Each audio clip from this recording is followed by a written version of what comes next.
Right. So Yeah. All right. So in other words, you don't have an answer. it's gonna be. I love Exactly. this fun. Whenever you go to Tom, you don't have an, and then a day later you get the answer. Yes, he'll come back. He has Right. to sleep on it. Yeah, he sleeps on it, which means he goes to somebody else's office and asks them. But I could go do that myself. Yeah. But you know what? I'd rather you go do it. Thanks. All right. I'll be your agent. All right. Thank That way he won't be in the halls to Been tell great. jokes. Yeah. Maybe instead of telling jokes, you'll be doing some business. Yeah, I'll come in and tell you that one during spots, okay? Yeah.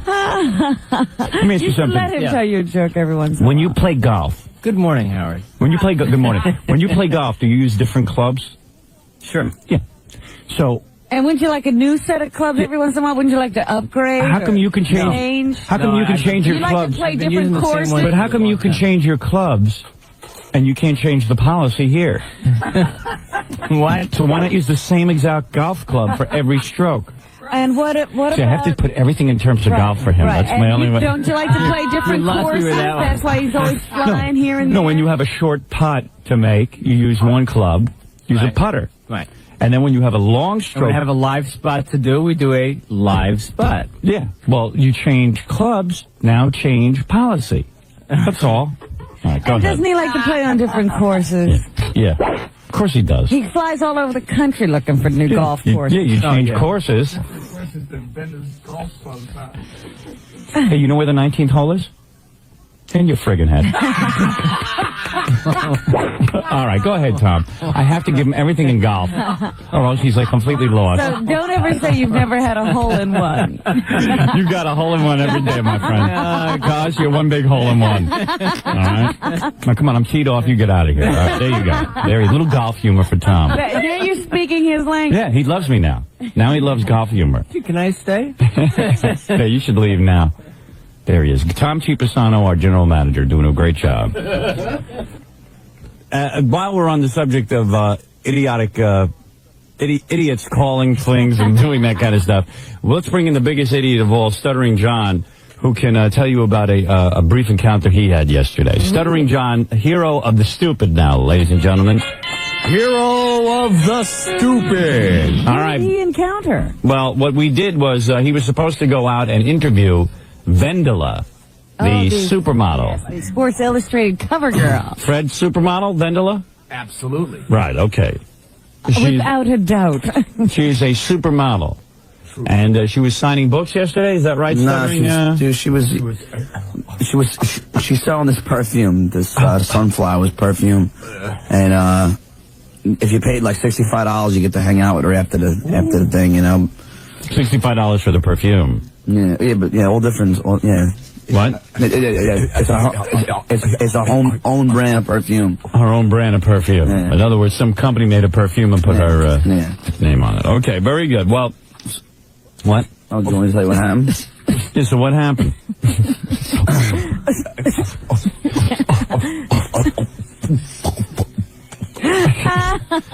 Fred really messes you up when he does that, doesn't he? Yeah. Any distraction screws it up like that. Just try not to pay attention to what he's doing in the background there. He's having a seizure. But yeah, so I went there and Is there some way to just make Fred louder in his headphones? I'd like to do it where Fred couldn't be heard. Only John can hear him. Yeah, in his headphones. Yeah. And John would just be totally... I hear a voice in my head. In your headphones all the time.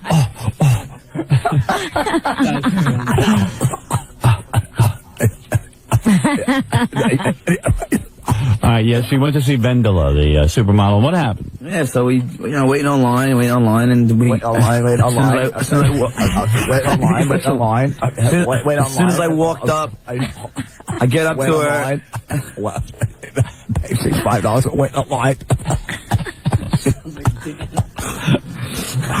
Yeah, you waited online. Yeah, so when I get online, wait online. it's unbelievable. Yeah, you waited online. What was unbelievable? So when I get up there,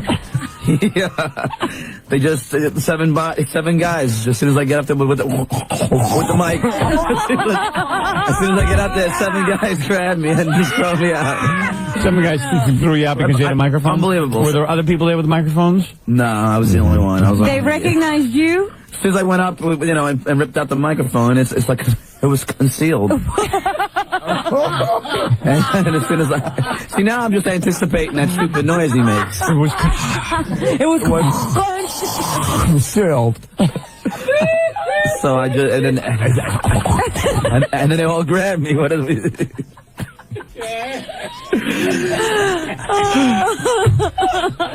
John's now going. His face is suffering epilepsy. I know this is tough for you to take, and you took this your whole life. A lot of people laughing at you stuttering. That's exactly what. But exactly what I took. It's the funniest thing, though. I got to tell you. You know, if you weren't a stutterer, you would see how funny it was. You know what's weird? I never found it funny. Really? I know what they were laughing about. I know.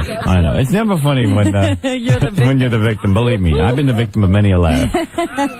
Well, thank God for the afflicted. That's all I got to say. God did have a sense of humor. It really bothered me because it was great. You have great questions, you know. Right. You know, I really wanted to. But You didn't get one of them. No, I'm going to see her again, though, I'm sure. Yeah, I'm sure you will. Want to hear the questions we were going to ask Vendela? First question, right off the top. You know, beautiful model. You're so perfect. Do you menstruate? Number 2, is Vendela a Swedish word for perfect vagina? Number 3, how much money would it take to have sex with you? 4, has your father seen you naked? 5, how much do the other models hate you for being on the cover of Sports Illustrated? 6, is your mom as beautiful as you? 7, would you ever do a nude scene in a movie? 8, have any rock stars proposed to you? 9, do you trust the Jews? 10. Did you ever have a sex fantasy about Howard Stern? And it would have been like, who this? Who this? And finally, how long does it take to shave your pubic area? Yeah. So there they are. We're back with the Howard Stern Show. We're back at the Howard Stern Show. Hey, it's Friday, the weekend. The weekend, baby. 2 days you rest. Yeah, 2 days of rest. Sex. Don't have to have sex. 2 days. I'm looking forward to it. It really is a weekend. Yeah. Everything's backwards.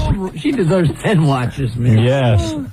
Oh, yeah. Is it your fault or her fault? That's not No. clear. When you let me tell you something. One day I know you will have children, and you'll see that you have to rest. The whole process of having a child. You know, Oprah Winfrey did a show on this the other day. Yes, she did. And they had a guy on. But is that still the reason, though? That's still a reason? I'll tell you. I'll be honest with you. Okay. Had a guy on. He was sitting next to a beautiful woman there in the middle of the divorce. She had a baby. He was in the room with her when she had the baby. He saw everything. And He couldn't do it anymore. remember the movie Arnold Schwarzenegger was in when Quattro that came out of that guy's stomach, Yes. like that monster in Alien. Right. This is what it looks like when your wife gives birth. It's a whole thing, and then she puts on weight, and then she has to lose her weight. And there's breast milk. It's a very. And your Wait a wife second. is still breastfeeding So and it'd be everything? like, Yes, it'd be yes. like making love to Quattro in your mind. Well, let me tell you something. All private parts have to cool down. That's the only way I can explain it to you. I have a question. Everything's got to cool down. The whole like a volcano. She's got to become my girlfriend again, as opposed to the mother. You understand what I'm saying? And Oprah Winfrey did a show. There was a very honest guy on there. Got on there and he said, "Hey, listen. I took one look at this. I got completely repulsed, and I can't make love to my wife anymore." It's not. Now listen, my wife doesn't feel like making love yet, and I don't. I know it'll come back. We'll be back to our regular. She's not still shaking the condoms and saying. She does that once in a while. She goes, "Hey, I have condoms," but I know I'll know when she's ready. Wait a second. You're saying that every single guy that walks out of the delivery room and says it's the most beautiful experience of his life is lying? Yes. That's Yes. not true. I've met a lot of guys. No, let me That tell you is something. not true. The most beautiful experience is seeing that baby and the birth process. That part of it, when you think of it from you're seeing your kid, is fantastic. From your wife as a sex object, with what she is, Right. she will As not. a sexual partner, why don't we say that? As a sex object, let me say what I want to ew. say here. You asked me my opinion. When you see this, there is a recovery period for both the man and the woman. Let me tell you something. This is no easy thing to witness. I know people. You want my advice, Fafa? Yeah. Don't be in there. I know people who are not as screwed up as Howard. Yeah. They are making love shortly after their babies are born. A lot Wrong. of people. No. Right? I've already made love to prove to her No, that I can not do to it. prove they're into it. No, And they who are you? Who? resume Name a one normal person. sex You're life. out of your mind. See, I know. You just know people who are big phonies. Of I know somebody who had to wait 9 months course. after the birth, and there was Yes. all like sort of gels and stuff involved, and it sounded like a very disgusting And I'm going to tell you process. something. I've had 3 children now. The first 2, there were a lot of gels involved. Get your wife. For a while, lubed up. I had a big tube of KY by the boudoir that I kept in the night table on the Now nightstand. look me in the eye and tell It me was that a this is not drum. a radio bit. I swear on my life. He had an industrial drum. I had a big tube of KY jelly. Get her going. Women have been through a lot. So tough. And I'm no hunk. Believe me. KY jelly is something that finds its way to the bedside. Yeah. Sure. Oh dear. I must be in the Absolutely. wrong house then. Well, you're still a newlywed. Fred, you went to the KY stage yet? No. No, you It's your not girlfriend. really We're a still stage. young. It's just I got a feeling you and Martling are using them for entirely different purposes. reasons. Yes. Marley's going where no man is gone. Yeah, right. And that's why he It'd be did. my mother used to take my temperature that way. I needed put KY. on my Spock here. Yeah. Jackie's exploring every bit of human sexuality left on his wife. What's that noise? Tube of KY. What's the noise your wife makes? Yeah, they can't complain when their face is in the pillow, you know.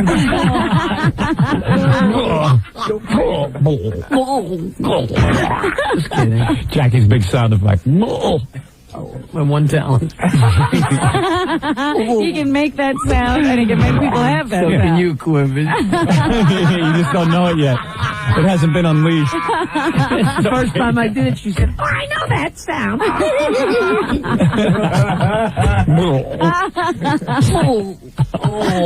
Could you imagine Robin making that sound? Never. Oh, that has to be wild. would You never refuse, make it. right? I hope she turned that big picture around before she did it. How humiliated. Jackie making you make that sound. Just as an experiment, I'd like to see that. How many times does she walk out of here and bang her head against the wall that she ever told us that she did that? I'm not ashamed of anything I've ever done in my life. Maybe that you should be. Nothing wrong with being ashamed. Get a grip. All right. Get a grip. You're still doing it. What's going on here? Fred, do I have to break? I don't know. Hey, What? You were talking about possibly playing the Knicks theme song. We're controlling all interviews with the guy who got into the fight with Roger Clinton. We've already gotten a call from someone who wants an interview. Really? Yeah, I should call him back. Hey, Gary, where's the number of the guy who wants the interview with that kid who got in a fight with Roger Clinton? I don't know. You don't know? The female condom has been approved, Howard. I know you were wondering if they were going to approve it. Yeah, but how does that work? It is this long polyurethane sheath that has a ring at the top and a ring at the bottom, and the one side is closed, okay? Yeah. I don't know how you insert it. It's supposed to be easy to insert. It looks monstrous. Yeah. But you Is can the sheath tell... is the sheath very long? Because I need an extra long. It's very sheath. long. You will be more than accommodated. No, I might fill it all up. You will be more than accommodated, You sure? I believe, if you see this, yes. Because I sometimes have trouble It fitting is into the entire so sheath. long, Howard, Yeah. that it hangs. You can tell if a woman has... that no longer will a woman be able to say to you, oh, yes, I've taken care of it. If she's wearing this vaginal condom, Yes. you can tell because it hangs out of the bottom. And will the butt accept it? What? You know what I'm saying. I'm saying, can it be used all over? Or for any I body don't part? think you would try to insert this I see. anywhere else. Guys will do anything. Guys will try anything.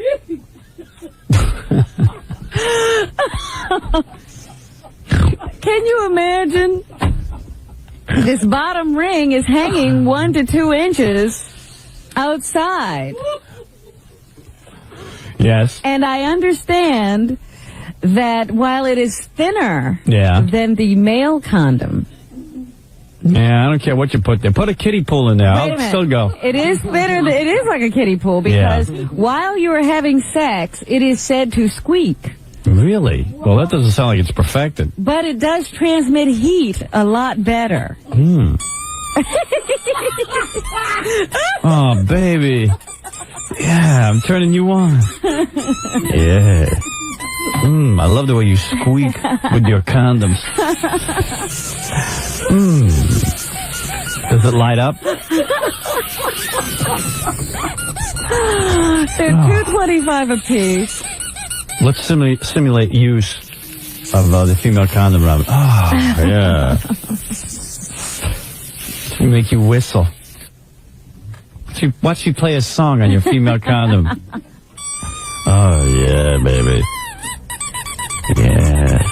Yeah. That's old MacDonald. I don't have to make any noise. I'm already squeaking. Old MacDonald had a farm. You know when I was E-I-E-I-O. And on that farm, it had some nuts. Yeah. You're a bad dog, aren't you? Yes. Come here. Smack you in your head. Come here.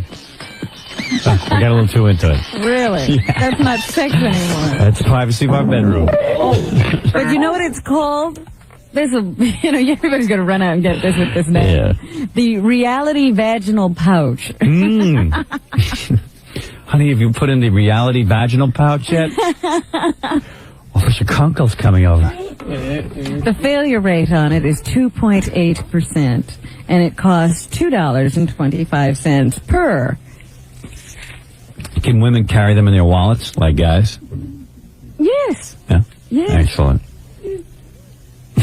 Do you have one yet? No. Are you going to try it? I want to look at it at least, but right. it looked ominous. I'm telling you. You can handle it. It looked ominous. If you can't handle it, no one can.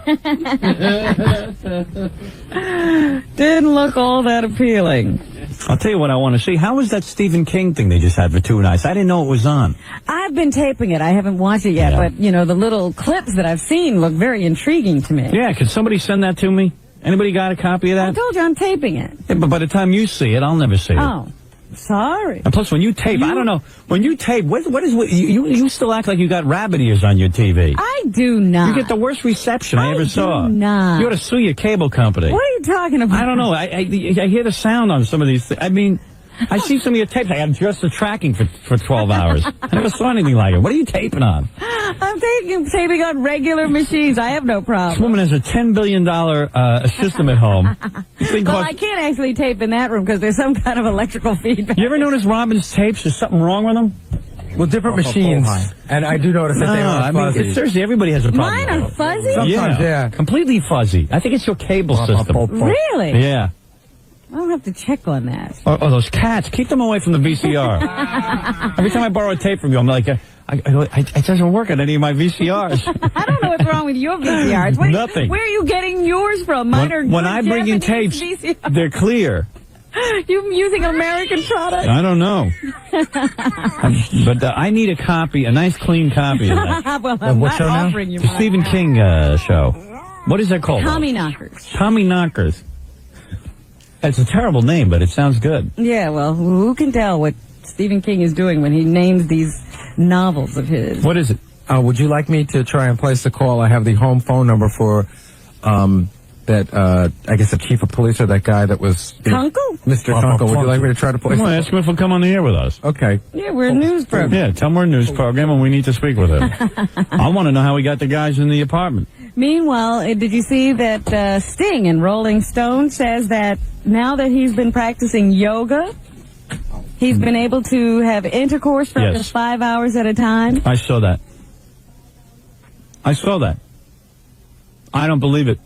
I was going to say, don't you think you ought to run out and start practicing yoga? Why? So my wife can be more satisfied? Well, he says the purpose of sex ideally is for the woman to attain orgasm, Yeah, right. not the man. Boy, she got it backwards. Not in my house. I'll tell you that. I can't imagine lasting 5 minutes, let alone 5 hours. I don't think I've ever lasted 5 minutes. Feels too good. My wife's got a powerhouse down there. I don't know about the rest of you gals. It's their fault, huh? Oh, yeah. Well, I just thought I'd tell you what Sting What's he probably do? He probably moves once every 45 minutes. What do you think he's sleeping? Yeah, he takes a nap. Taking naps? Let's see how long we can lay here without... Where's your vaginal condom? Is that right? So you know he doesn't last 5 hours. We'll interview him. I wonder what he's doing for all of those 5 hours. He doesn't move. That's all. I could do that if I don't move. Come over here, Robin. I'll bet you I could do it to Robin right now for over 5 hours without moving. And don't rock back and forth either. And you're not going to move. Come here. Let's try it. I bet you 20. Really? You're on. You bet 20 what? Well, we're going to have to sit on the air now for about 5 hours. You worth it. Well, can't we do this tomorrow? Gary, bring me my condoms. 𝗵𝗵𝗿𝗍. When we could get the ratings from it. Yeah, okay. We'll wait till tomorrow. You come in prepared. Clean yourself up. Tomorrow's show. And I see here that dreams about sex aren't as pleasant for women as they are for men. Yeah? Sex dreams of women are mostly upsetting, according to the experts. You can find this in Glamour magazine. We should do a show where I will stay home and I will be with my wife for 5 hours on the phone. Speakerphone. Speakerphone. Yeah. Speakerphone. Speakerphone. And Don't move, Jerry. Robin, you'll sit there and monitor us. Oh, boy. Sounds like fun. Sounds like a treat. They found that 75% of the erotic dreams of women that were studied in this, whatever it was, this little study, were painful, frustrating, or sad. Now, why would that be? I could go 5 hours. Answer my question. I'm on another topic now. Oh. Why do sex I was picking my nose. I'm sorry. Jackie's laughing at me because I'm sitting there picking my nose. You're not supposed to look at me while I do the show. I was contemplating. I never saw you doing that before. I do it all the time. You just never look. You had your entire thumb in there. I got a big nose. You must have pulled out part of your brain, man. Here I am having a. That's why I couldn't. That's why I couldn't think. I got caught checking my You nose. almost pull your brain out? Yeah, Robin, I lost the ability to think. You must have had your thumb on the off button up there. Really? Can you say that? Can you repeat the question? Cut off the blood to his brain. Repeat the question. I said in Glamour magazine, they have Yeah. results of a study, and they say that 75% of the women in the study said that if they had a sex dream, the result was they found the dream painful, frustrating, or sad. And why? What are you asking me? Why would women find that? Why would women find that painful or Yeah, sad? sex dreams sad or painful or frustrating.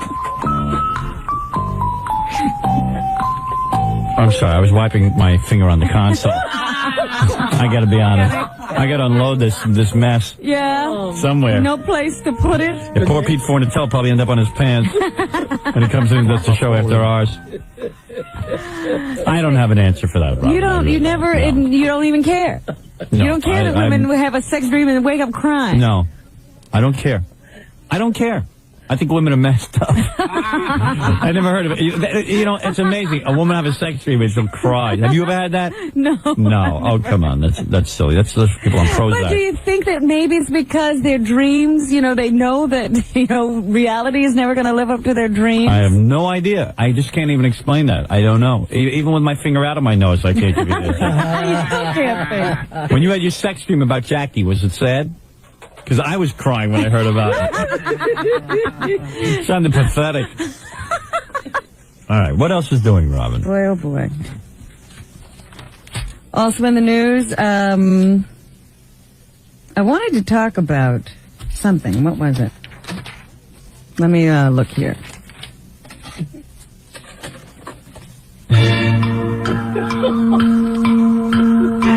Oh, I know what it was. What was it? Stop it. Puts a lot of pressure on you, that music. No, it just, you know, it certainly doesn't help me think. That's one thing for sure. Clouds your vision. No, do you know what's going on? There is a man in Oklahoma. You know, St. Patty's, these parades are divisive, and they clog up traffic. They make people's lives miserable. Well, yes, once again, gays were banned from this parade as well. So there were two separate events going on, and, you know, the politicians don't know what to do. In the St. Patrick's Day parade fiasco, none of the politicians who like gay support would march. But this time around, closer to an election, Jewish vote, they didn't know what to do, so they both marched. And then they went to the protest meeting that the gay Jews were having. I see. So they were all over the place. They didn't know what to do. Yeah. Couldn't make up their minds. Somebody drew a picture on the equipment. What? There's two little blinking lights, and they drew a face so that two blinking lights became eyes. And every time you talk, I'm getting a whole show here. Somebody drew like a face on here. Oh, dear. Oh, boy, Tom's going to have a fit. I don't blame him. He spent a lot of money on that. That is an expensive. That's a digital hybrid, too. That's a lot of money, that thing. That's We like don't 60 need grand. graffiti in here. Somebody graffitied it. I just want to go on record saying it ain't me. I swear. Don't blame you. Is what you're First of all, I don't draw that bad. Because I know I'll get blamed. Tom already blamed me this morning for breaking the microphone. Really? Yeah, they decided that I broke the last microphone. That's a new mic? Yeah. Oh. And that's a lie. He said, because I went like this. Look. When I do this, that breaks the microphone. I know that doesn't. They blame you for everything. Yeah. You're like the bad kid. Yeah. Even if they don't see you, it's your fault. Yeah, I like that. I broke the microphone. Oh, okay. Well, speaking of bad kids. Jewish parade. I didn't go to any Jewish parade. Did they have the tribute to dreidels? I heard they had a car made out of bagels. I don't know what they had. Giant balloon yarmulkes. Like the giant underdog, but a giant yarmulke. Just made getting around difficult in the city. That's all I know. Hey, look at the yarmulke. Ah, that's beautiful yarmulke. It's the first motorized bagel car ever. It's beautiful.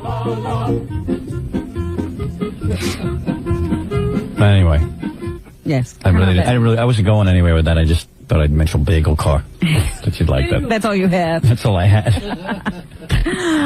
Also in the news, 𝗦𝗵cie𝗄𝗿𝗱, brother of Senator Al, was found guilty. Can you believe that travesty of justice?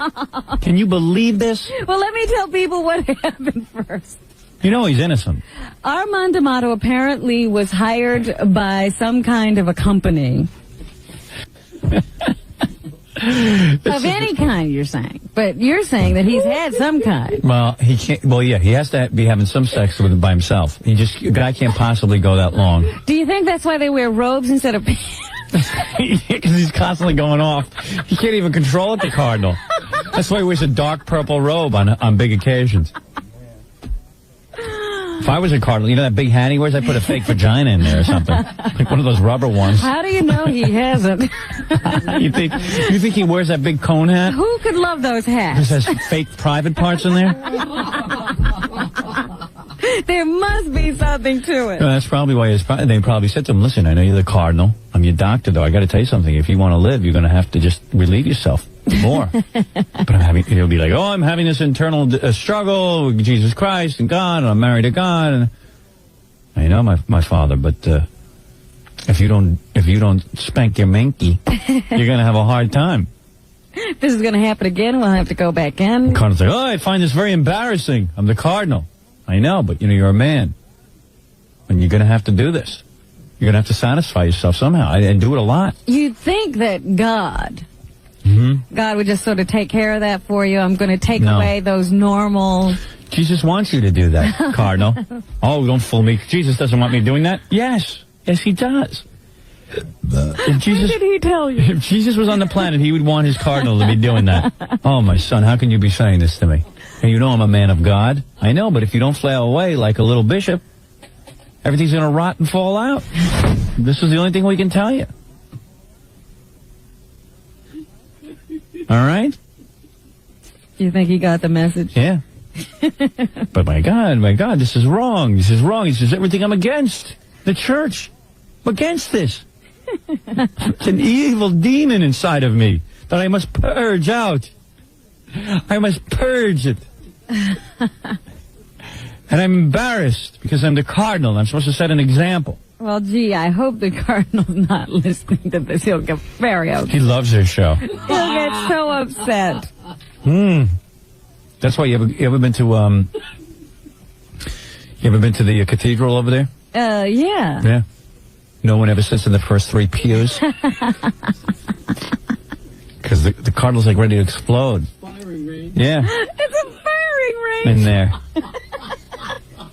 You guys are terrible. Meanwhile, the Pope went to Sicily yesterday. I've lost maybe 7, actually.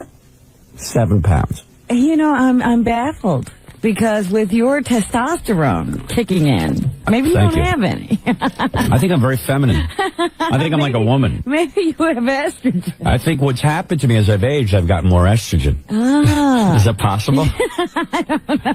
Do men get more feminine and feminine women get more masculine? Well, you know, that is a process. That's a part of the aging process, you know, that men sort of get a little bit more breasty and so forth as they get older. Even Great. though they're getting hairier, they get breast. Great. Yeah, that's happening to me. I got a bigger chest than Nancy Sirianni-Martley. Yes, you do. Yeah, I do. So, what can I tell you? Although I'm excited about the prospects of getting a vagina. I've never experienced that. That sounds pretty neat. Looking forward to it. I don't know. You don't get into West Point and places like that without But this a guy sounds great really dumb. academic background. I mean, this guy just sounds like a moron. I mean, he really does. You know, it's sort of like he's a colonel, so I should be super general. That's right or wrong or whatever. I'm telling you, that's the way it is. You get into war, the first casualty is truth, the second is the value of human life. And fraggings didn't, let me tell you, begin or end in Vietnam. Floggings? Fraggings. That's where your own troops shoot you. Man, fraggings. This guy ought to come clean about a lot of stuff. You think he's got something to tell? I had to kill like 9 guys. Nine of my own men. They were hung very small. How to shoot him? The bullet had his name on it. What? The bullet had his name on it. Kind of sucks that there's a word for it, too. Fragging. Fragging. It's a fragging James. It's a fragging James. Well, that was U.S. Marine Colonel Frederick C. Peck. No, it's Dan Foreman. He wasn't doing a Peck impression. All right, what else is doing? No. I just wanted to say Peck just found out 2 days ago that his son was gay. So he felt encouraged to give that information to the rest of the country. What does he think? He's on Oprah? And he thought he talked it over with his son. Fun. About making that announcement before the Senate committee yesterday, and his son agreed. But I just have to say, I bet you he was real thrilled. You don't continue to deny people their rights simply because other people are do intolerant. something illegal, right? Like murder, like fragging. Yeah, you don't. You don't continue to. Right. Let the gay guys go in the military and see what happens. Yeah, and if somebody shoots one, you prosecute him to the fullest extent of the law, and you execute him. I don't stop the during others. fragging. You better duck, you homo.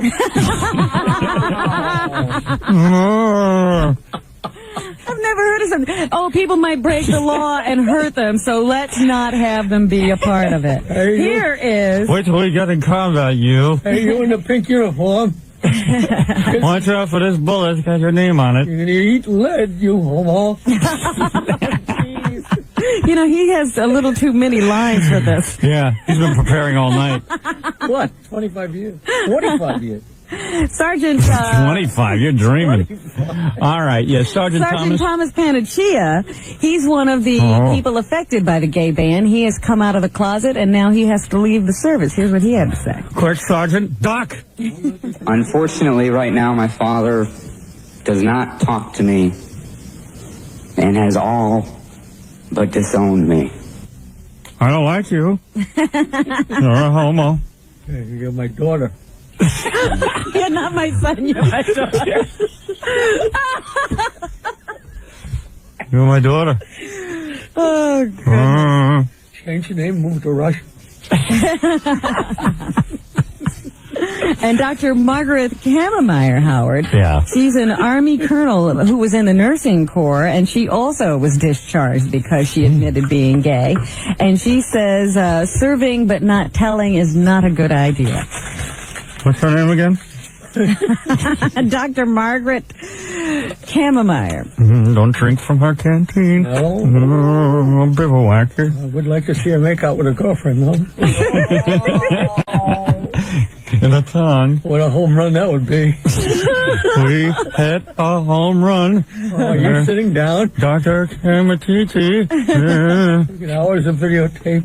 Oh, you. As long as we are allowed to serve in the military, but are not supposed to divulge anything or to say anything and sort of be muted, that really places us in the category of second class citizens.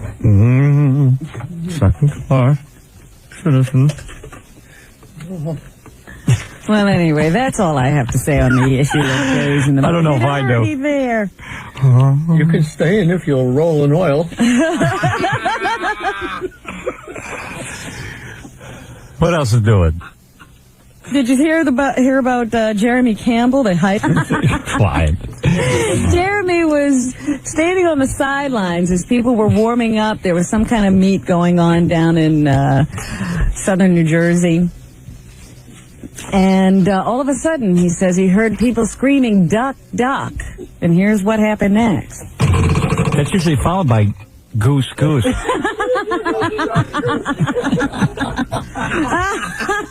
Duck, duck, goose. Duck, duck. You better duck. You better duck, you goose. All right, so this is Jeremy? Jeremy Campbell. All right, this is a kid. Did you see him on the news? Yes. He had like a huge scar running all the way down the side of his face. And doctor said if it had gone any closer, right under where that scar was his jugular vein and all kinds of stuff. So any closer, and it would have been all over for him. Did you see that girl in the news? She had a shot put lodged in her breast. Oh, wow. Let's let Jeremy tell us. I didn't see it coming. Everyone yelled, "Look out," so I kind of ducked. At first, I thought it had just like hit my head and bounced off, but then I looked down and saw part of it kind of sticking out down here. Yeah, it was, and it's 8 feet long, so he had part of it, you know, just a little part of it sticking out under his chin. And, of course, they had to call the paramedics, and they sent a helicopter to the field. Well, to get him into the helicopter, though, they had to cut off part of the javelin because they couldn't get him into the copter without moving it. So they had to keep moving it. So the firemen had to come along and cut off 6 feet of the javelin in order to get him into the copter so he could go to the hospital. Did he have an apple on his head, maybe? So they think it was someone on the team. They don't know exactly who threw the javelin. It was probably the opposing team just warming up. They suspect it as a fragging. But anyway, he's going to be just fine. He's taking the rest of the week off from school. They expect that he'll be back on Monday, and he says he'd like to continue as manager of the track team. Shish kebab.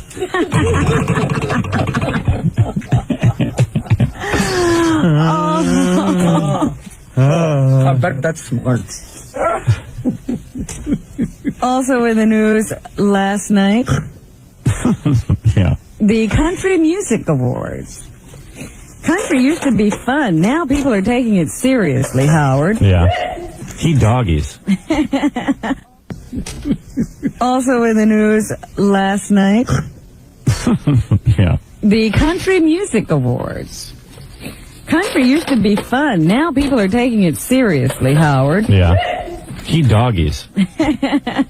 So anyway, country music's entertainer of the year for the 3rd year in a row is this Garth Brooks. Garth Brooks, huh? Yeah. Yeah, he's something else. So let's hear Garth accept his trophy.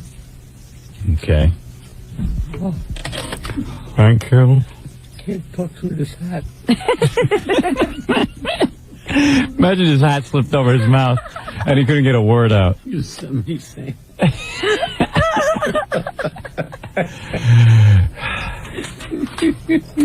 I'd really like to thank all you all out there. God bless you, and thanks for everything. Thank you, man.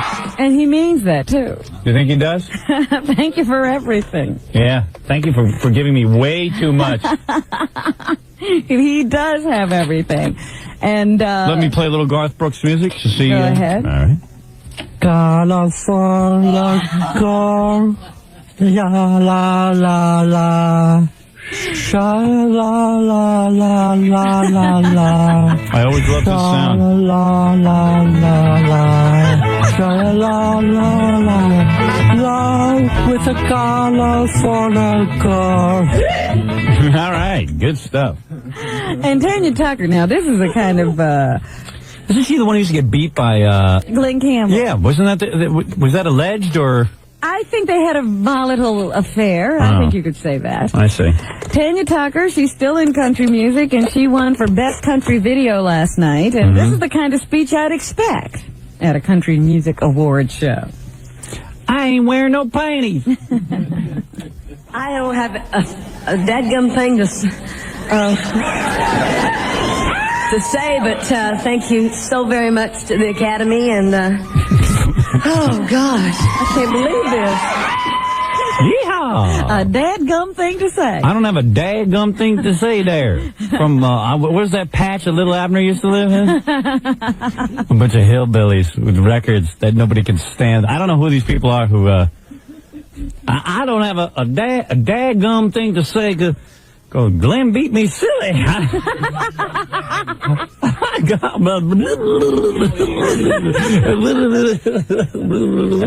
Like a rhinestone, diddy,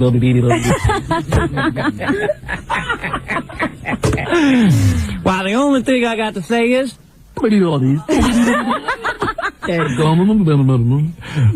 last night I was so confused I wiped with my dress. Country music used to be kind of funny because they used to have like that lady with the tag, the price tags. Right, she died, I think. What's her name? Minnie Pearly Pearl. Jam? Minnie Pearl? Minnie Pearl. Minnie Pearl. Minnie Pearl. I saw them doing tributes to her, so I assumed that she's dead. She can still be alive. You don't know. In country, they give you a tribute no matter what. The time you talk about other things to say, Robin? Well, yeah, she dedicated the award to a 𝗦𝗁𝗲𝗿𝗱. So afterwards, in the press room, they asked her, who was this 𝗦𝗁𝗲𝗿𝗱 she referred to? Forget it. He's replacing Scott's hair. A friend of mine is dying of AIDS, and he's watching from my hotel room. Yeah, good. And he has been hanging on for this night. Yeah. And Lou so Gehrig, dedicate Babe this Ruth. night and this evening and this award to him. I went to visit a young boy in the hospital today, and he told me to hit a home run for him. But he was hanging on just for this night? Yeah, The this Country Music Award? And she couldn't think of anything to say. Dag nabbit. Sorry,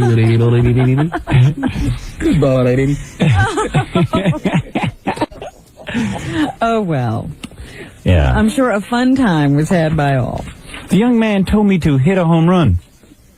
I explained I'm a country singer. Well, Mike, you can be happy now. Now you can actually die in peace because Tanya had her big night. Yes. Yeah.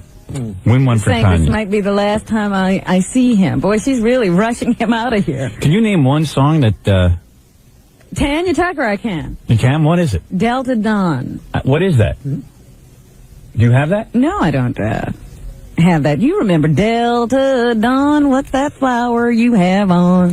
That was her song.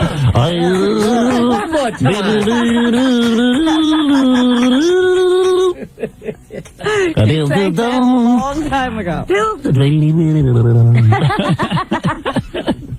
What else is in the news, Robin? Well, Leonard Jeffries was exonerated in court yesterday. He was suing the City University of New York. This is unbelievable. Actually, CCNY, which is part of the CUNY system.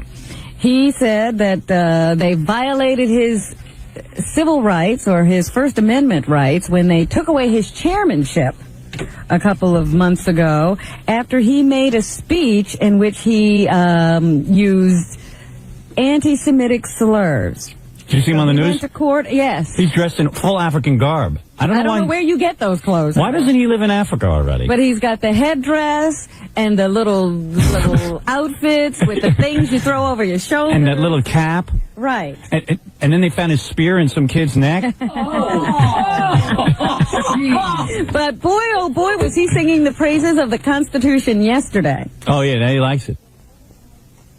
And What about the bulimia? She was so devastated by this horrible marriage. Yeah, well, yeah. She became a bulimic. Sure. Seems No. like she's a little bit concerned. And some bulimic. I've seen these naked pictures of her. She's got a distended belly. That's some bulimic. She could lose another 10 pounds, believe me. Throw up some more? Yeah, she should puke her guts out. I'll tell you something. She's a real wise ass. They ought to get rid of her, that lady Di. And I got news for you. She knew what she was getting into. Pig. Another one. No honor. No honor. Oh, boy, you sure are tough on women. Just puke. Not women. Lady Di. Puking. Poor girl. With the puking. Let her taste her food twice. Every day of her life. I pray to God she pukes the rest of her life. What do you think of that? I'm going to pray to God right now. Excuse me, Robin, while I talk to God. Dear. Your holiness, God. Dear God, I know I'm a sinner. And I need Jesus Christ to come into my life and become my Lord and Savior. And I give my life to you in Jesus' name. And for whomsoever shall call upon the name of the Lord shall be saved, my dear, sweet God. But I ask you one favor. I want to spend eternity with my Lord. With my Lord Jesus. The rapture is near, Jesus. The rapture is near. And my prayer is that you will allow me to be around with that lady dying. And I hope she pukes until her colon is in a square knot. Oh. That's my prayer for you. Please, Jesus. Thank you. I want to see her puke. And I pray that you're white, Jesus. Oh, God. And that you're no homo. All right, thank you. Because you'll be in trouble. Yeah. And Buddha's a skunk. Long live Jesus. Jesus is your favorite God. Jesus rules.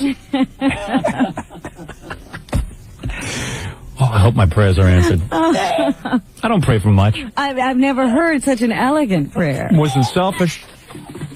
Elegant or eloquent. I forgot to tell Jesus Muhammad sucks. Next time I pray. All right, Robin, what else? You tried all the rest. He's the best. Yeah. Jesus, he's no loser. I got a big sticker on my bumper. Bob Hope's 90th special could be his last. Are you upset? I think it's about time, don't you? I mean, aren't we about 20 years too late on that one? It's not his 90th special. It's his 90th year special. Yeah, it's enough already. Give me a special. It's time to change. It's time to bring in the newcomers. Well, Linda Hope, his daughter, who produces all of his shows, says she's very upset. She doesn't know why NBC hasn't signed him again. Usually by this time in their contract negotiations, you know, his contract runs out at the end of this month with NBC. But usually by this time they already have a new contract in their hands and they're ready to go. They know where they're going. The odd thing about this is not so much that Bob Hope should retire. His grandson by now should probably be retired. That's the amazing thing. Forget about him. Linda says that, she's already talked to the network about using some better production values to update the specials, to do some different things, use more film library footage. Yeah, Bob should old specials. Bob should land in a spacecraft for the next special. And then have like laser lights and stuff as he lands. She's very upset. She says that now NBC is run by accountants and not people in the entertainment business. They used to take care of their employees. I think Bob Hope's been taking care of I mean, come on. Are you going to start bitching about how NBC took care of Bob Hope? He's richer than God. I think he's been taken care of very well. I think very few people realize that Bob Hope has actually been dead for 3 years. And NBC's been very good about maintaining those specials and the image that he's alive. Because they have strings attached to him. To the corpse. Hey, how you doing? I'm surprised we haven't gotten a call from him. He usually calls us before his specials. Yeah, you're a little busy. Did you hear this? Uh-oh. Hey, I gotta tell you, boy. This here's my 90th. This is my 90th Bob Hope special. His birthday special. Birthday special. Thank you, Robin. Hey, I gotta tell you. Hey, is that my arm? What's it doing over there? Hey, I'll tell you something. I'm so senile, I forgot radio exists. What's this, television? Hey, I gotta tell you, boy. Hey, I gotta tell you who we have on the show tonight.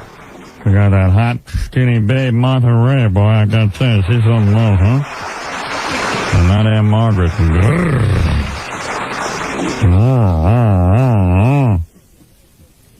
Yeah, but seriously, it is good to be here. NBC's been great to me so far. I gotta tell you something, though.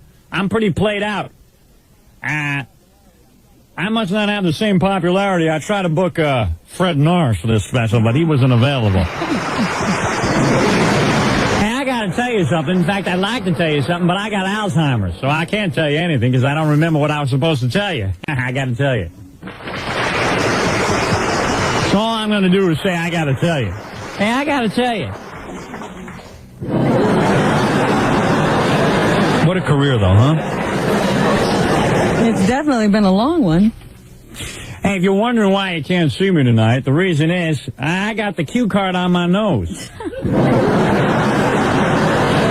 gotta tell you, I've got cataracts thicker than hubcaps. Hey, but seriously, how about that President Clinton, huh? Hey, did you know I knew President Bush's uncle? Father? Prescott Bush? Yes. You knew that? Yes, I did. Well, he was some golf player. You know, a lot of people ask me now that it's my 90th birthday special, they say, hey, Bob, what's your favorite year out of all the specials you ever grew? My last favorite year was 1962, boy. Why was that? Well, Robin, what is this? I'm trying to help you out. That was the last time I had a solid bowel movement. Damn, Bing's late again. Where the hell is he? Hey, Bing. Where is the Bingle? Bingle is... The Bingle is dead. What'd you say? He's dead. Huh? How's that go? He's dead, Bob. And let me tell you something, maybe it's been a couple of years since our last road picture, but he's by no means dead. I resent that. You know, anyway, I got to move along, but later on, George Burns and I are doing a breathing duet. I'll be doing that. You're going to love it. Something like this. But I want to thank you for joining me, Robin, for the 90th birthday special. My pleasure. No problem. Can I move along now? Where's my beautiful wife, Dorothea? Isn't it Dorothy? It's not Dorothy. Oh, that's right. That's Bon Jovi's wife. Now, I got a question for you. Why do I have a penis? I forget. What do you use that for? I got to tell you, though, I love my wife, Dolores, boy. Oh, it is Dolores, yeah. Oh, yeah, man. She always squeegees the plastic sheets after I wee-wee.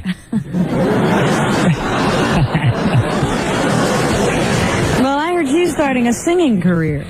Yeah, that's right. She's starting her singing career, boy. I got to say, hey, listen, I got an idea. You know, I was talking to my daughter, Linda Hope. She's the producer of all my specials, and we've been talking to NBC about one last big special that I want to produce in 1994. Really? On my next special, it's called Bob Hope Digs a Hole. And for the whole hour, we dig a hole big enough to bury me in, because it's got to be days away.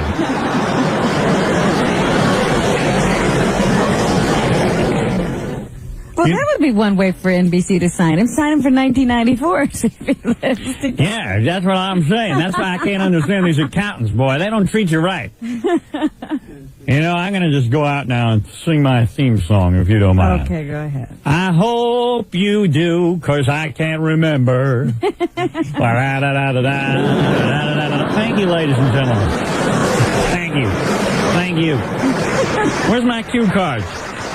Hey, look up at the sky, those clouds, Robin. Yeah? Those aren't clouds, that's the writing. Those are my cue cards. That's sky writing.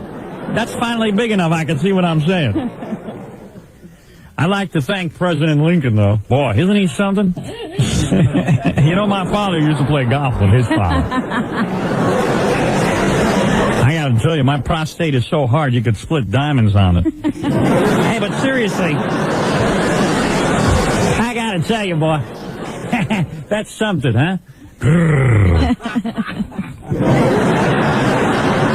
Thank you. I gotta move along now there, Robin, but I'll tell you something. Hey, get me my new producer, Dan Foreman, on the phone. Hey, Linda, you're fired. What's that? He's not available. He's doing NBC News? Who would have thought that? He has a contract. How do you like that? Whoever thought we'd see the day that Dan Foreman had a contract with NBC and Bob Hope didn't? That's a tough one to take, boy, I gotta tell you.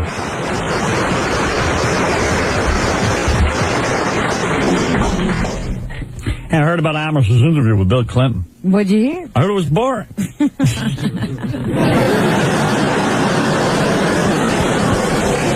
He didn't ask me one stupid question. Hey, I got to tell you, though, we got to move along, don't we? Yes. All right. Hey, just let's bring on that hot new talent, Julius LaRosa. All right, what do you got there, Robin? They should play jungle sound effects when the Fly Girls come out.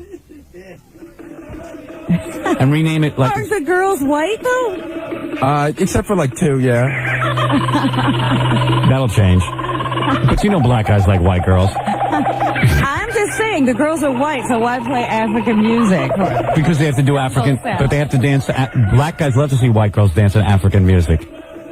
And they should change the name from Madison Square Garden to Zimbabwe Garden. I love it when you get so irritated. You know what I'm going to do? It's a black thing. One time I'm going to go dressed as Tarzan. I want to see how long you last. Let me come to that game with you. Umgawa, I am here. I want to see you just take center court. I'll just come. Ooga booga. As irritated as they are about Spike Lee, I'll be in full Tarzan garb. they'll be more irritated by you. Oh, bring hot dog here. You want to hear white music and see white dancers? Come to a hockey game. Nah, I hate hockey. Well, I was once at a Knick game years ago when this all started. And they started losing, and everyone started singing Old Man River. It's pathetic. We just keep going along. You and me, we sweat and shave. And we burn in jail. You remember the song really well. Well, come on, I blocked it out. My father always sang it best. This was from that game. Want to hear my father sing Old Man River? What's in the office? I might have it. Yeah, Fred likes to listen to it back there. Fred has it in the office. Back home with you. All right, I'll bring him in. Because when you said that your mother always sang Bicycle Belfer too, I'd never heard that. And Daisy. Daisy, Daisy, give me your answer due. Then my sister would play the piano in the recording studio. Right. Because that meant their piano, since we both took piano lessons and I couldn't play a note, my sister, of course, was at least paying off on the investment. I see. You weren't wasting, she wasn't wasting their money. Yeah, well, even the other day, my sister was bragging how she can still read music and stuff, and I took for 5 years, and my piano teacher committed suicide, and hers didn't. Did you have any talent that you did? No. Did you feel bummed out? He used to sing. I'd sing, and then I didn't know the words. I would sing Jelly Beaner and not know the words. Where's my Jelly Beaner tape?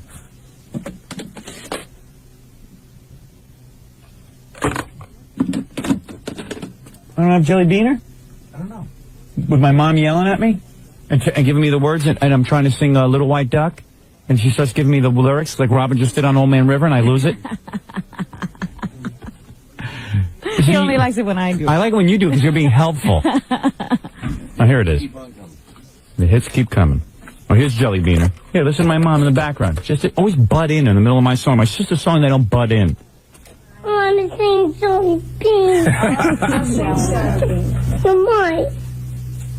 Jelly Bean. Jelly Bean. No, you're not singing.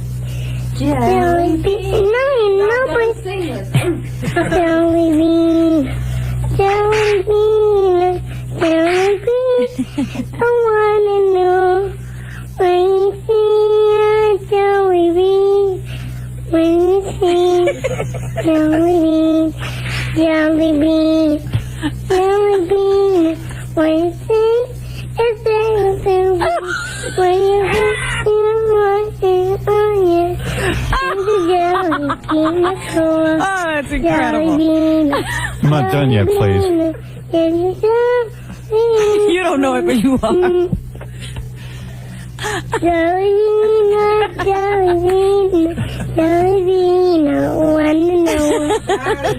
Very good. Just get the hell out of there. Yeah, I gotta bring the tape where my mom's like giving me the lyrics to Little White Duck. I'll bring that in tomorrow. Gary, leave a note, the Little White Duck and my mom singing. Jelly Bean. Yeah, it was like this. But you know what? At least I was doing something. But my sister would know all the words and everything. I never knew words. Why bother with the words? You make them up. But then, of course, my sister would play piano, and right then, my sister playing piano too. I want Scott to pull that. But Could then she be perfect? Yeah, Right. right. And then my father's big number. He would come out after yelling at me, berating me, after telling me I was doing everything wrong. He would come out for his big number. Old Man River. And he's very serious. Like, you couldn't laugh or anything during it. And if you laughed, he'd yell at you. Oh, dear. And threaten to smack you. Did he sing the same song every year, too? Yeah, but at least he's being serious. Well, he did that and Never Walk Alone. Oh, that's right. We had that one, too. Yeah. Old man river, he must know something. He don't say nothing. That old man river, he just keeps rolling along. And we had to sit there. My mother even had to sit there and, quiet. Because if you make fun of my father, he goes, my father has like no sense of humor about himself. If you make fun of him, he just goes nuts. No, we only ever get to hear a verse. Did you have to sit through the whole song? Oh, yeah. Oh, you and me, we sweat and slave. But You hear how every word is enunciated? We sweat and say, He doesn't know the words either, though. He starts to mess. No, he don't care. oh, wrecked and wrecked with pain. Lift that bale, tote that bud. You get a little drunk and you land in jail.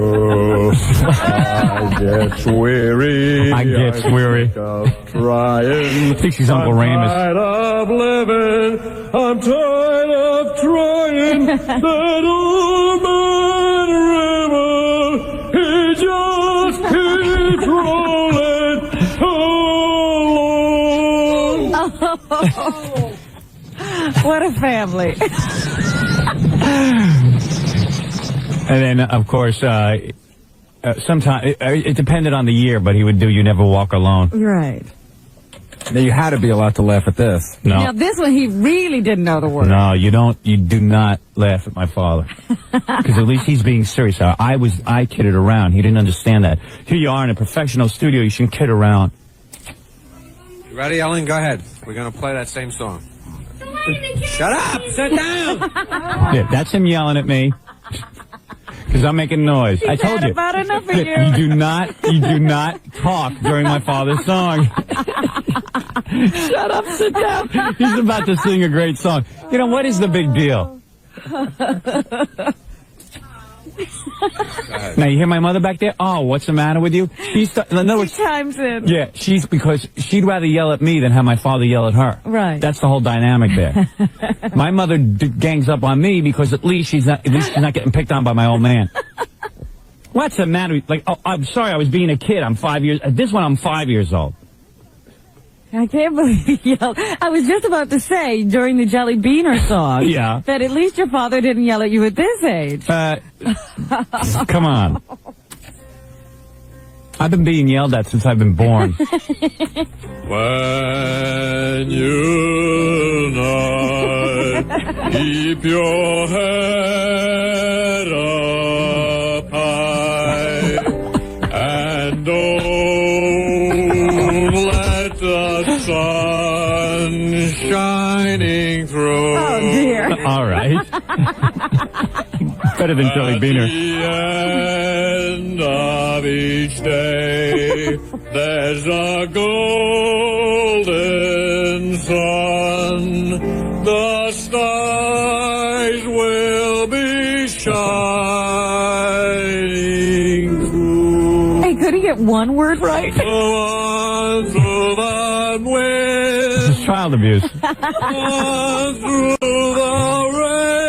And mind you, I had the nerve to talk during the song. That's why I got shut up, sit down. My mother goes, what's wrong with you? How could you speak when this is going on? Oh, please. I was speechless. And you'll never walk. This is my favorite part.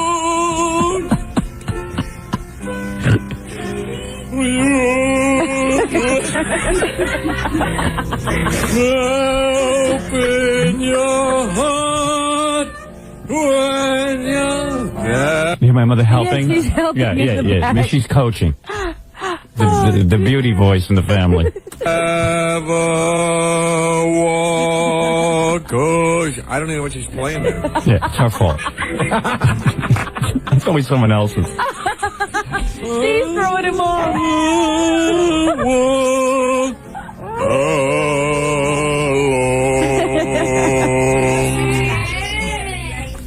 It's very emotional for me to hear that. Oh, God. What were you wailing about at the end? What were you wailing about? I'm trying to get out of there. Just want to go sit in my room. Yeah. People say, like, the Addams Family was weird. I don't think so. I love that last note. Did you guys ever pull these tapes out? I mean, did he ever play No, anyone else in the family absolutely or not. a family reunion? No. These tapes, my father figured these tapes were gone. I held on to them all these So in years. other words, he just recorded this and then just put them on a shelf and hid them away. Exactly. It's not like he No. raided them out and made Of you course sit not. through them. No. This was the family day. My father would just yell the whole day. This was the day he was supposed to be relaxing. But it made him real uptight even to be at work and be there with us. And you know, God forbid someone would come in or something. You know, it just, he made sure everyone was out of the building. But when he started singing, he forgot everything. Well, he loses himself in his song. Did his eyes roll back? Oh, I mean, it was just like, you the know, hands going. yeah, oh yes, oh yes, oh yes. Because you just imagine that he's giving the big performance. But you gotta understand, it's like been a full day of him yelling at me and telling me what a moron I am, and then all of a sudden he gets up to do his song, and by then he's completely irritated. You know what I mean? It's just like, let's just do this song. And then finally it's like a little relief, at least Dad is performing, and he's not gonna be yelling at me. Right, he's busy now. Yeah, he's busy doing something where he can get off of my ass. All right, we'll be back right after these words. Oh, come on, let's get out of here. What are we doing? One final thing. Yeah, come on. There was I guess a star-studded kind of celebration in Boston last night to celebrate the fact that John Williams, the guy who's been conducting the Boston Pops for the last, I think, 14 years, is now leaving. So it was like one of his last concerts. They had a big tribute, I suppose. And here's a little bit of him conducting some music, that natural sound card you have. Okay. The Boston Pops last night. There we are. Boston Pops. What's that, bicycle bullshit too? No. Recording me? Okay, here I go. Bicycle built for two. Daisy, Daisy. No wonder he's leaving. Yeah. Fred confuses me. Gary, where's that Fred thing I have? I tell you something, he's such a jerk, that Gary. That Fooey. He never gives me anything that I ask for. Anything I ask him for, he doesn't have. Here he comes. I don't have it in his hand. He won't have it by my side. Bursting through the door. Yeah. He always screws up because he's a massive screw up. He's a mess. Say, go put that by my console. So when I yell at Fred, I can play this. Oh, Fred. Hello? You read me? Loud and clear. Just checking. Hey, you see anything out there? Mars, that's all. Oh, no. There it is. That's very funny. So the Twilight Zone. Oh, that's great. Yeah. Mars, that's all. That's all, Mars. Fred just sees Mars. He has stars in his eyes. The best. So anyway, this is really what Roger does for a living. We have a little bit of his song. He covered the Sly and the Family Stone song, Thank You for Letting Me Be Myself. Myself. The other day when he played the Palace. Here's a little bit of it. All right, let me see if I have that. Well, you got a lot of tapes today. You really... I work hard, Howard. You really have a lot. I just want you to know. All right. This is Roger... Oh, I see the one marked music. Okay.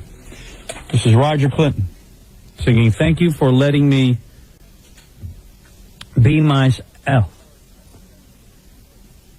Hello, Howard, I'd like to ask you a question. Oh, wait a second.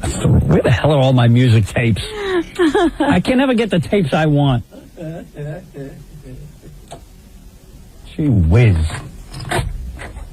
Here is Roger Clinton singing. Thank you for letting me be myself. You ready, Ellen? Go ahead. We're going to play that same song. Shut up! Sit down! Go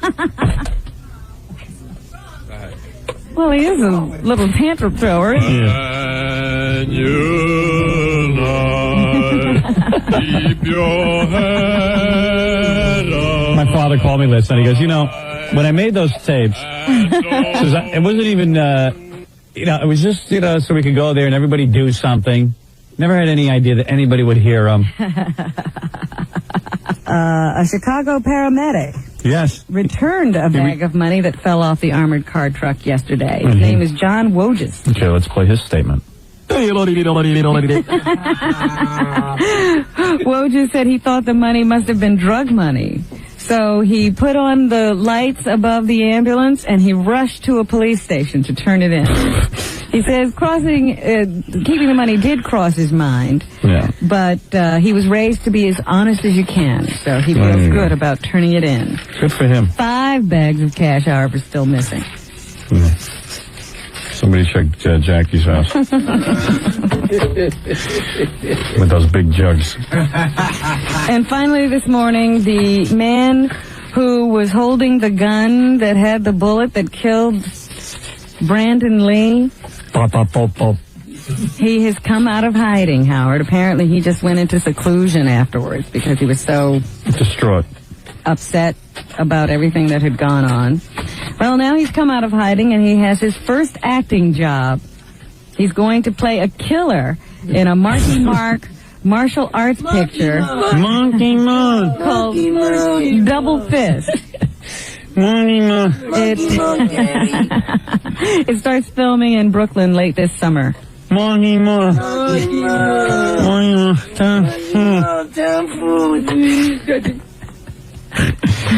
It's supposed to be one of those Jean-Claude Van Damme kind of pictures. Jean-Claude Van Damme. So there you have it. And might I just say, people have been coming up to me and saying for quite some time that they think the guy who's in Dragon, the Bruce Lee story, Jason Scott Lee, they think that's Bruce Lee's son. That is. That is not Bruce Lee's son. He is no relation to Bruce Lee.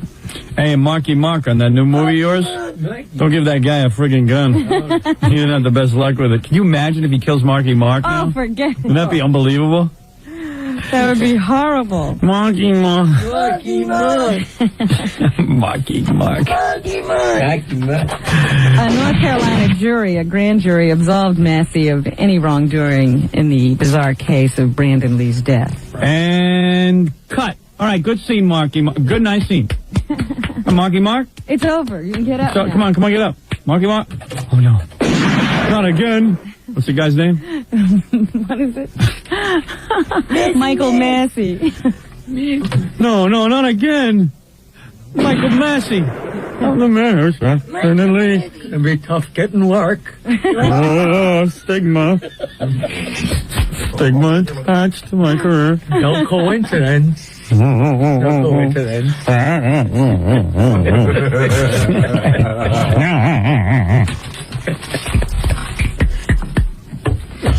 Oh, one last thing. Let me just, Bob Hope got another star on the Hollywood Walk of Fame. This makes number 4. He's got 4 stars. Well done, Jim. Well done, Jeremy. What's Bob?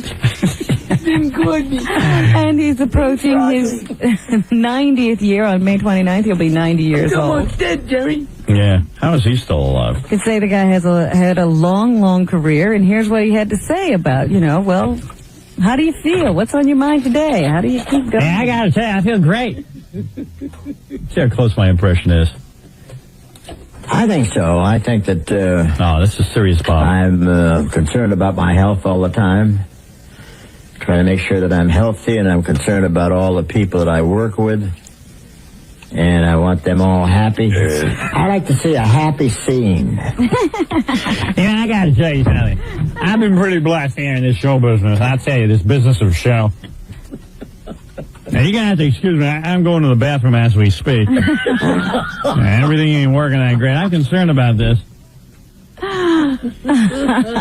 And here's Charlton Heston talking about him at the ceremony to unveil his new star. How old is Charlton Heston? Here's Charlton Heston to say a few words. All right. Moses flourished and... He's still working off that Moses thing. Yes, he can't get out of his Moses role. Yeah. I think his toupee glue has gone sunken into his head. accomplished his job at a much older age than any of the guys here.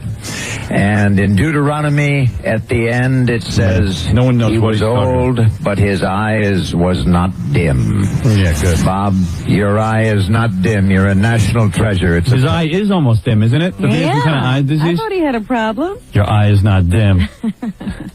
What'd you say? pleasure to be here with you.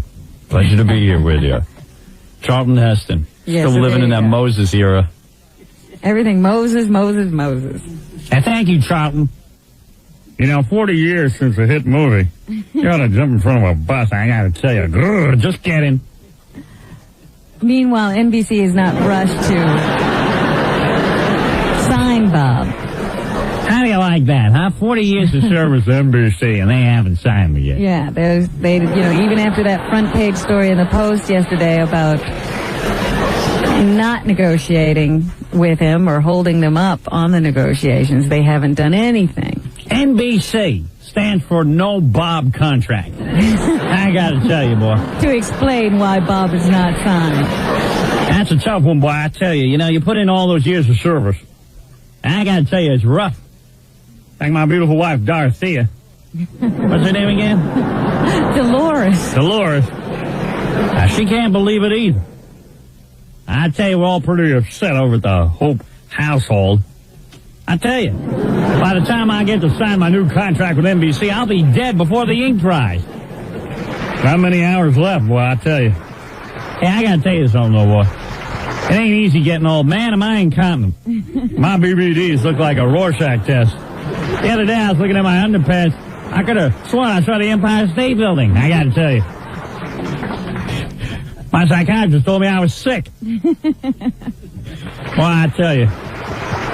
But, on the occasion of my 90th birthday, boy, and all these people here on the Walk of Fame, and Charlton Heston, and all these good people, boy, I gotta tell you, I've been pretty blessed, huh? How about it? I gotta tell you, boy, it's a blessing when you had a career like mine, boy, I tell you. You know, so much to be thankful for, Robin. Yes. You've had a wonderful life. Oh, I gotta admit, my sex life is a little rough right now. Why do you say that? Well, the only stiff thing I hold between my legs is my golf club. I gotta tell you.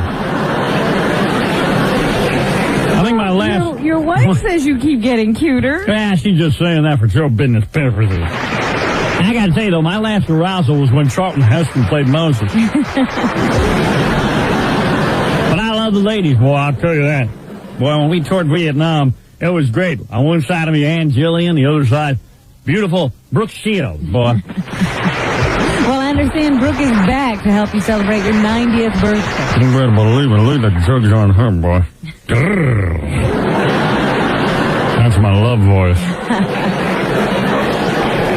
Sometimes I look at Brooke Shields and she's starting to age with that one eyebrow. I say sometimes, boy, she's a pig. I'm glad I can't get it up. Ugly unibrow.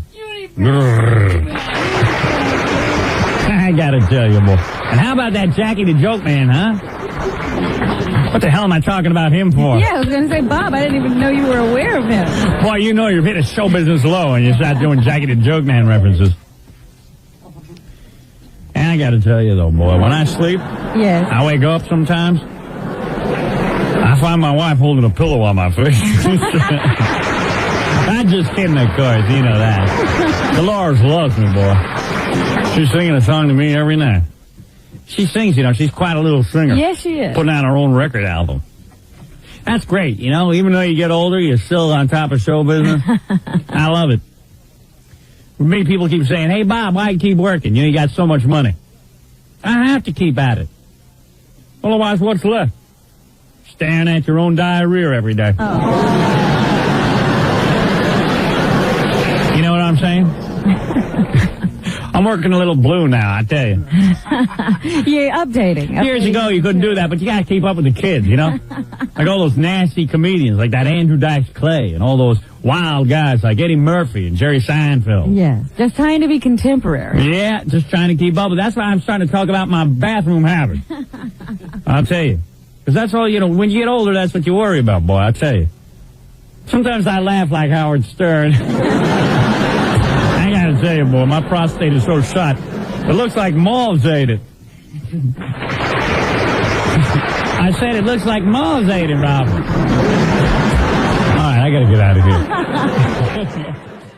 The whole team, by the way, there was just a tremendous There's team. an amazing group of people who really hung in there, and this is tough. And I mean, I felt for Mel going down there and testifying over and over again. I knew it was a bunch of bullshit. That was the problem, yeah. Dominic, you're on the air. Go ahead, Dominic. Congratulations, Mel. Thanks, Dominic. Politically, I think that this is like the internet. It scares the hell out of the political parties how powerful this really is. Do you agree on that? Yeah, I will tell you that I had a very influential senator that met with me privately who said that I am willing to support this merger if you are willing to conform to terrestrial radio's rules on indecency.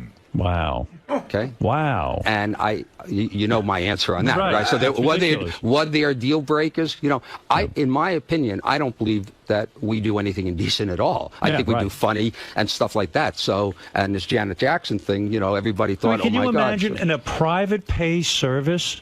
I mean, it's the same as a book or a magazine or anything that you cable. I mean, that you choose to pick why would a up, guy care about that? No one, no. This is certainly a closed system. And that's my argument. And my argument is that why is it that you want all media to just be acceptable to kids, that adults don't have any rights to have content that they may like? So everything has to be at the lowest common denominator, where it has to be acceptable to children, because, oh my God, imagine if a child heard, you know, the word penis or something. And here we finally have a system that takes care of that. Yeah. It's a pay service. Yeah, no one has to have this in their home. And what an archaic way of thinking. In 2008, like 40 years after Lenny Bruce and 25 years after Howard got started, to think, I mean, it's not like we're murdering people here in decency. It's just adult entertainment. It's like the difference between Chris Rock on HBO or Chris Rock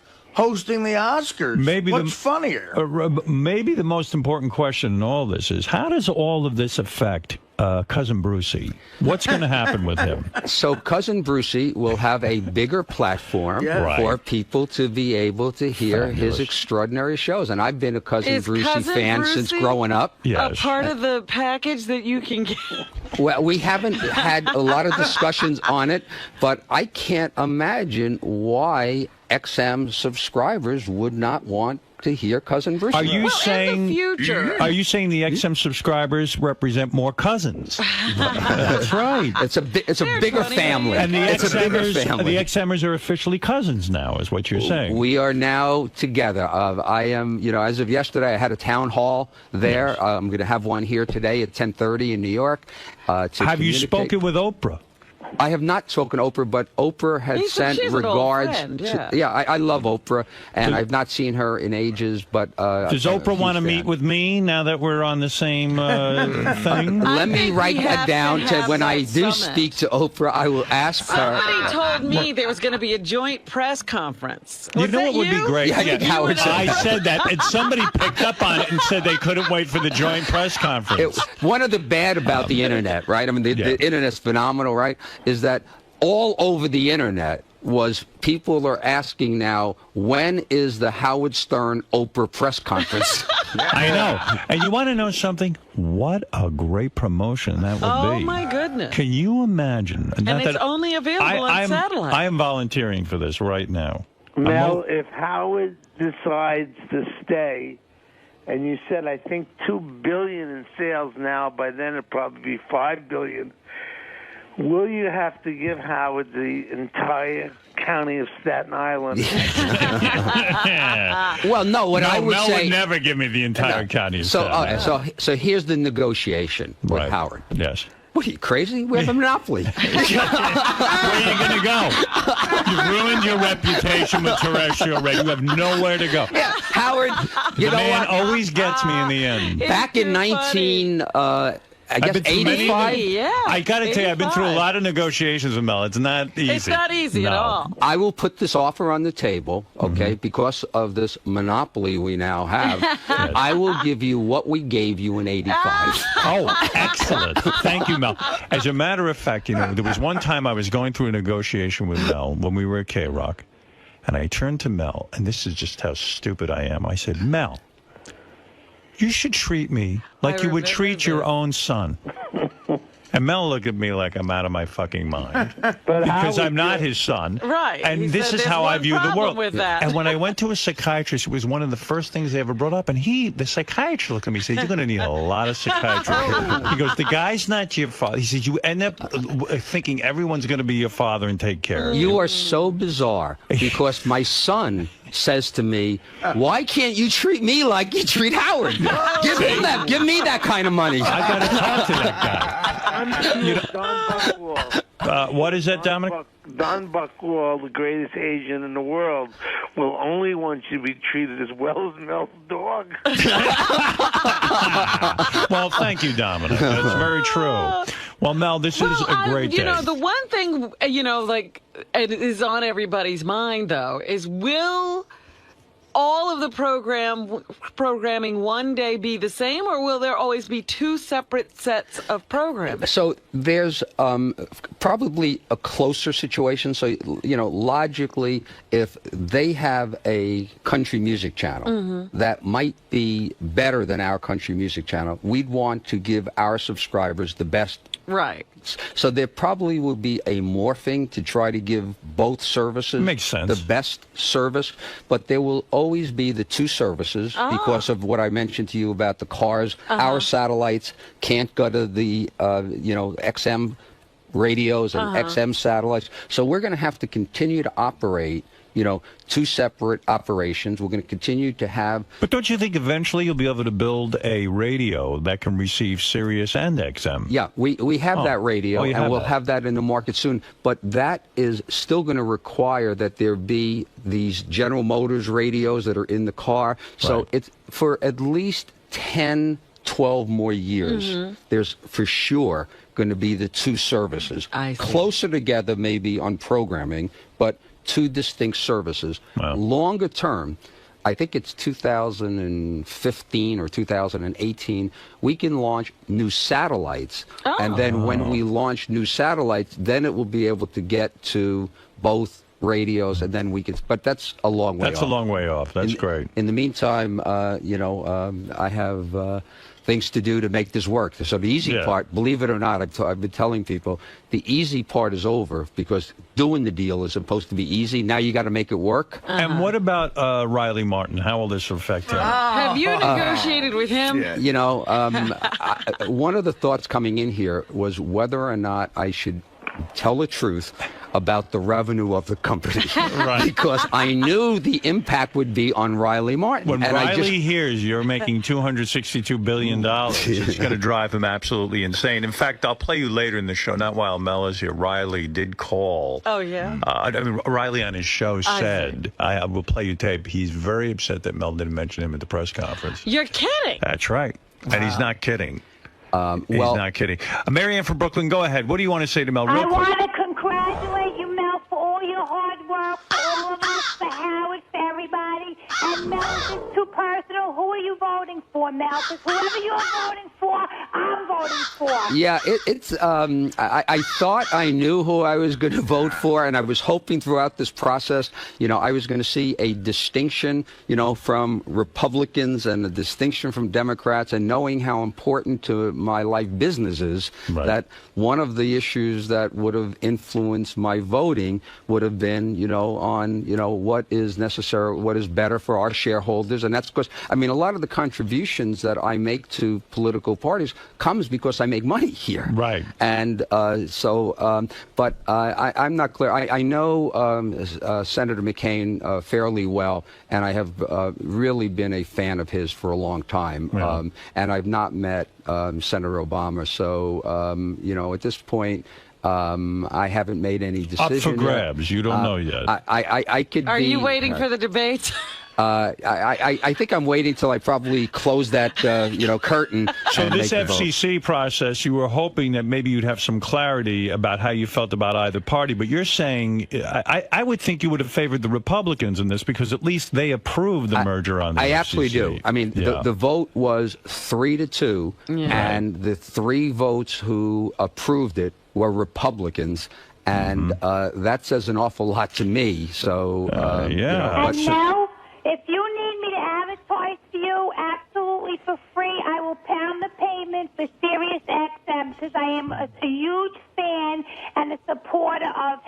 what I like. This is my indulgence in life, and I truly believe in... All right, I have a headache. Marianne, we need more people like you who are willing to do things for free. Right. Yeah. That's Mel's real push now. He wants to get as much as possible for free. Yeah. Do whatever you got to do, Marianne. You have permission. I see Ralph's on the phone and wants to tell Mel what he needs to do now as the head of SiriusXM. Are you interested in Ralph's input at all? Do you think it's relevant? I feel the same about Ralph's input as I always have. Okay, good. Ralph, go ahead. What should he wear at the press conference, Ralph? So good. Hey, Mel really is in another world when he's waiting to talk to the candidates to decide who he's going to vote. Right. He's really risen. I knew him when he had no access. Now all of a sudden he's hanging out with... I love that. Yes. All right, Mel, there's two problems here, and take this seriously. First of all, my friend went to buy two different cars, a Hummer and a BMW. When he got the Hummer, they didn't even tell him that he had XM in it. He had to read the owner's manual. The BMW, he got the BMW. He ordered it. He gets the BMW. He goes, well, where's the Sirius? He goes, oh, you wanted that? You needed to order it. You should have asked us, and it's going to cost you $500 now. So these car companies got to get on board, first of all. Right. Ralph, I think for the first time I'm going to say, you've raised a good point, and I think the good news is it just shows you how successful satellite radio has been, and there's still so much work that has to be done to really execute perfectly. And a lot of the stuff is beyond our hands. When you go to Best Buy or one of the retail stores, they have a fair turnover of salespeople, and you ask them a question, which service has Howard Stern? And I do that all the time, just go in as a customer.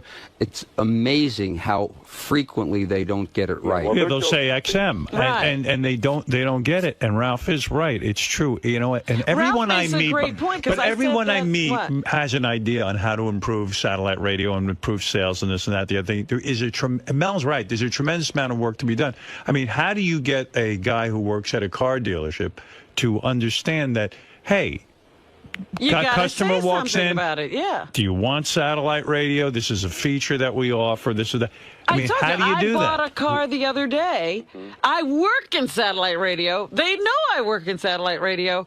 They forgot to put the satellite in the car. It's ridiculous. I bought a car just honestly for the purpose, of I didn't have a satellite radio in one of my cars, so I figured I need to have it in all my cars. So I bought a car just to go through the experience. Process, yeah. Right. It is frustrating because they want to sell cars. Right. So, when they think that the car is $30,000, it's $40,000, it's $100,000, they're not focused on this low-priced item. So we have some programs. We're going to work on it. We'll get better as time goes on, but it's a real issue. Ralph, the other problem, Mel, is this equipment.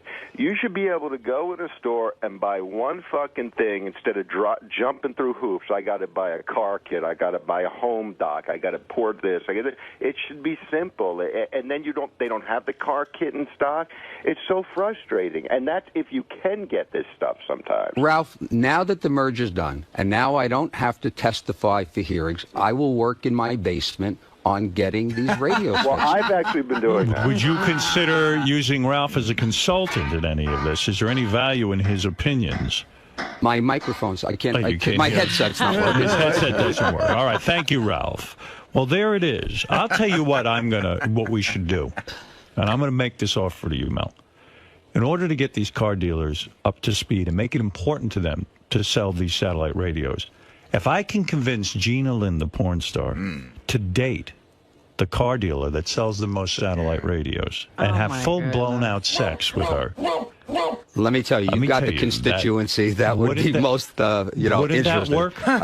Based on the car dealers that I know, that could work, but I can't be involved. You can't be involved. Can't go out and sell that. I mean, isn't that really where it's at? I Sex think and they money. usually use money as an incentive. I think that's it. Listen, Mel, I've taken up enough of your time. Get to work. I need to deal with the stock. I mean, that's the issue now. You need to deal with the stock.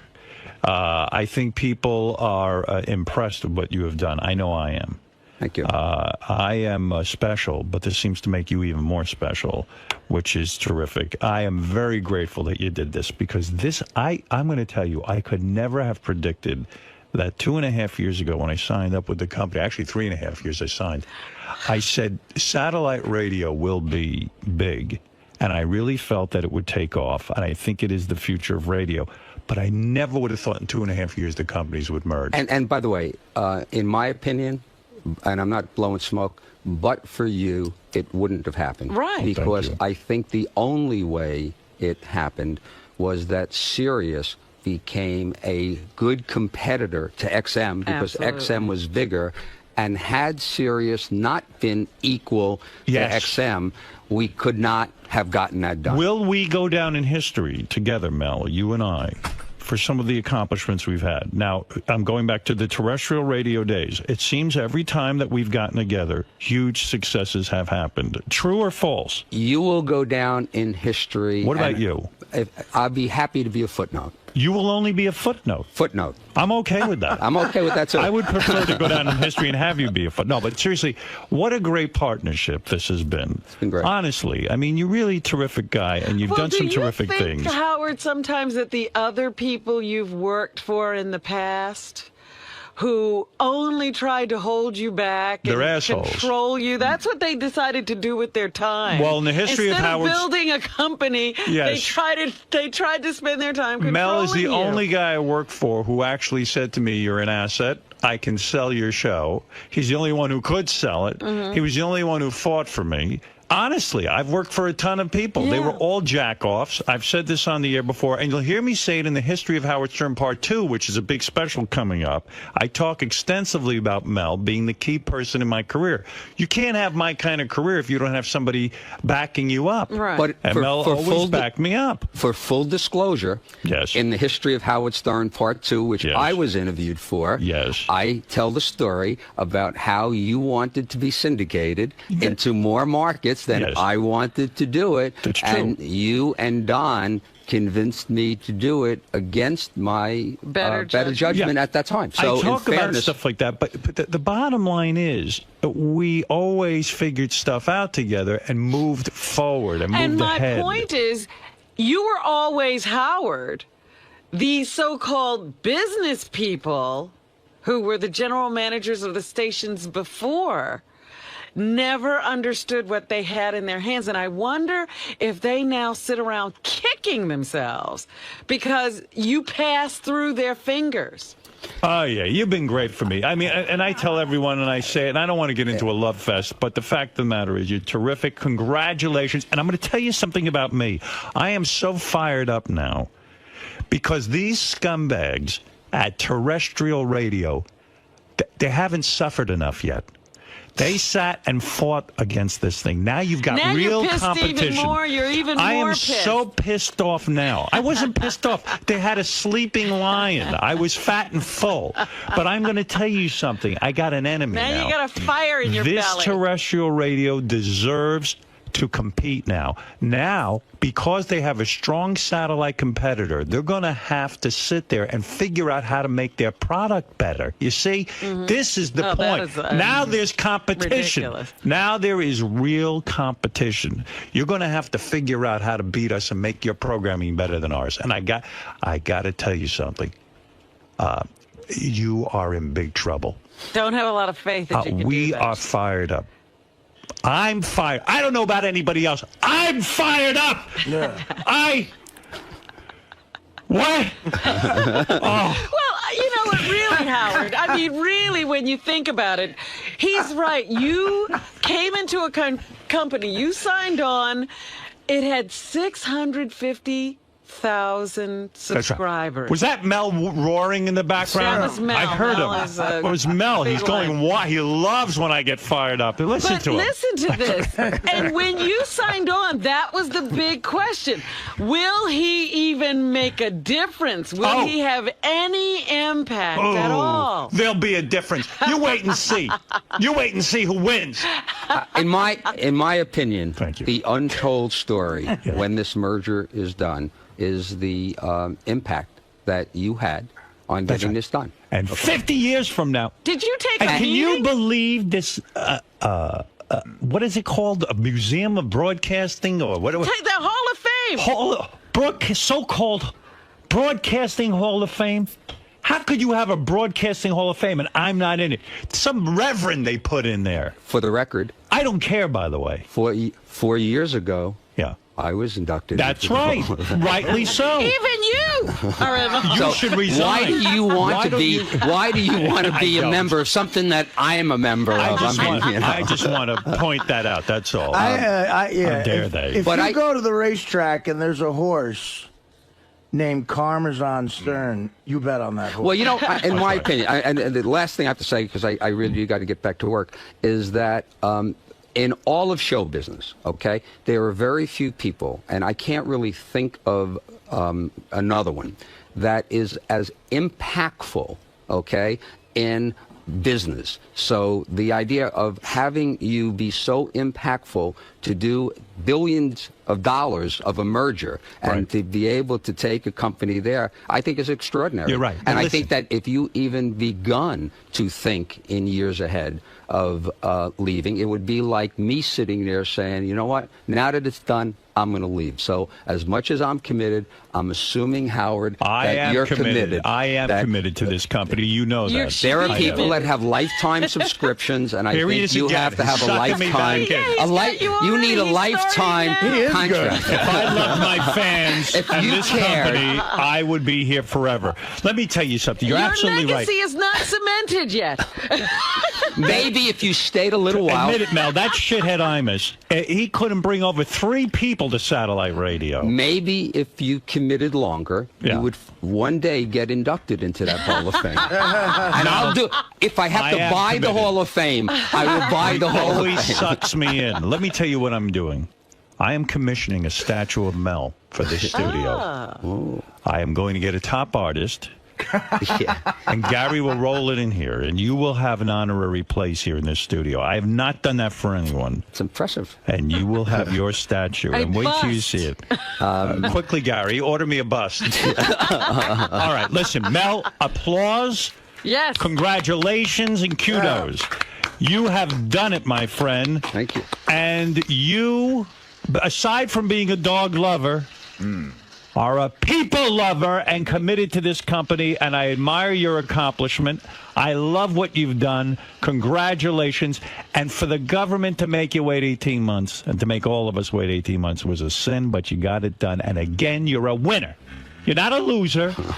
If anyone calls you a loser, they're wrong. Okay. You're a winner. Go out of here knowing. All right. Well, what are you going to do? Are you going to celebrate? Well, no. Did you open champagne? Did not. What I'm doing is I got a busy day today because, as I said, this is the first press that I'm doing, and I got a few things that I have to do in that regard. I'm talking to employees at 10:30. I'm going to XM again tomorrow. Are they nervous or something? No, Is that why they you have to shouldn't go be. over there? No, I just want to learn more about it. Are they going to stay in Washington? That we're going to have a huge facility and continue to operate in Washington. You know, we have about 1,000 employees. They have a little over 1,000 employees. We're going to operate in both places. Purpose is to learn more about XM so I can integrate the company in a smooth way. And I will have a glass of champagne or more on Saturday. Excellent. We welcome our brothers at XM to the company, and this is terrific. And congratulations. Mr. Karmazin, yes. So how does it feel to have this huge weight lifted off your shoulders? Well, the weight is still on my shoulders because, number one, we have to make the merger work, and we have to prove that it was the right decision to do it. So just getting the approval is the first step. Making it work is more important. And then we have to create the value for shareholders who own our company. So I think we still got an awful lot of work to do. And now, what does this merger mean for the world of Howard Stern? I think that more people will be able to, listen to Howard Stern show every day. There are an awful lot of people who bought General Motors vehicles because they wanted that car. And unfortunately, they're not able to get Sirius there, where shortly and within a few months, they'll be able to get Howard Stern. So I think it means, more people to be able to listen to Howard Stern. All right, sounds good. Great. Congratulations. The greatest of all time. I'm coming to see my main man, Howard Stern. We're going to talk straight talk, get it right, get it real, talk about HulkHogan.com, my energy granules, about the wife that's running crazy with a 19-year-old, a 50-year-old wife that's going nuts with a 19-year-old. We're going to talk about everything under the sun, wrestling, you name it. We're going to talk about Pam Anderson's legs. We're going to talk about everything. So what you going to do when Hulk Hogan, the greatest of all time, and Howard Stern run wild on you, brother? Hulk Hogan is here. See Hulk on American Gladiators Monday nights at 8 o'clock on NBC. Yes, he's hosting that with Layla Ali, I think. That's Muhammad Ali's daughter? Yeah, the boxer. I think she's kind of cute. She was on that Dancing with the Stars that you love so much. Hey, there he is. Look how big he is. But you know what? He looks smaller. Represent your boy, man. I like that boy. Bubba Army. What did you do, man? You pumped up. I mean, your arms are bigger. Hey, I'm sorry. I'm sorry I got both phones from him, but Nick might call me from jail, and I got to at least say good morning if he calls me. Absolutely. Would you say hello to him if he calls? Of course I would. Just remember, you're being recorded. Anything you say can incriminate you, so no nail files in the apple pie or anything like that. I mean, I can't say I'm going to send you a gun so you. No, you can. Oh, you can say it, but please don't do that. Are you? Where? You want me here? Well, yes, sit down. Have a seat. When you become a single, how's your hip? My hip's better. He's got a bad hip? No, I got a hip replacement. Oh, you did? Why but does it hurt? Still hurts? We had in the guy, Jesse Ventura, who just had a hip replacement. Please. Anyway, nice guy. Well, he said he felt bad for you as a father. But he did badmouth you. He said he's brutal. He said you ratted him out to Vince McMahon. He's so full of shit. You're anti-union, dude, apparently. let me tell you something. Jesse has worked on these stories for 30 years. He has a lot He's finally got him. Jesse knows just a little bit about a whole lot of things. Right.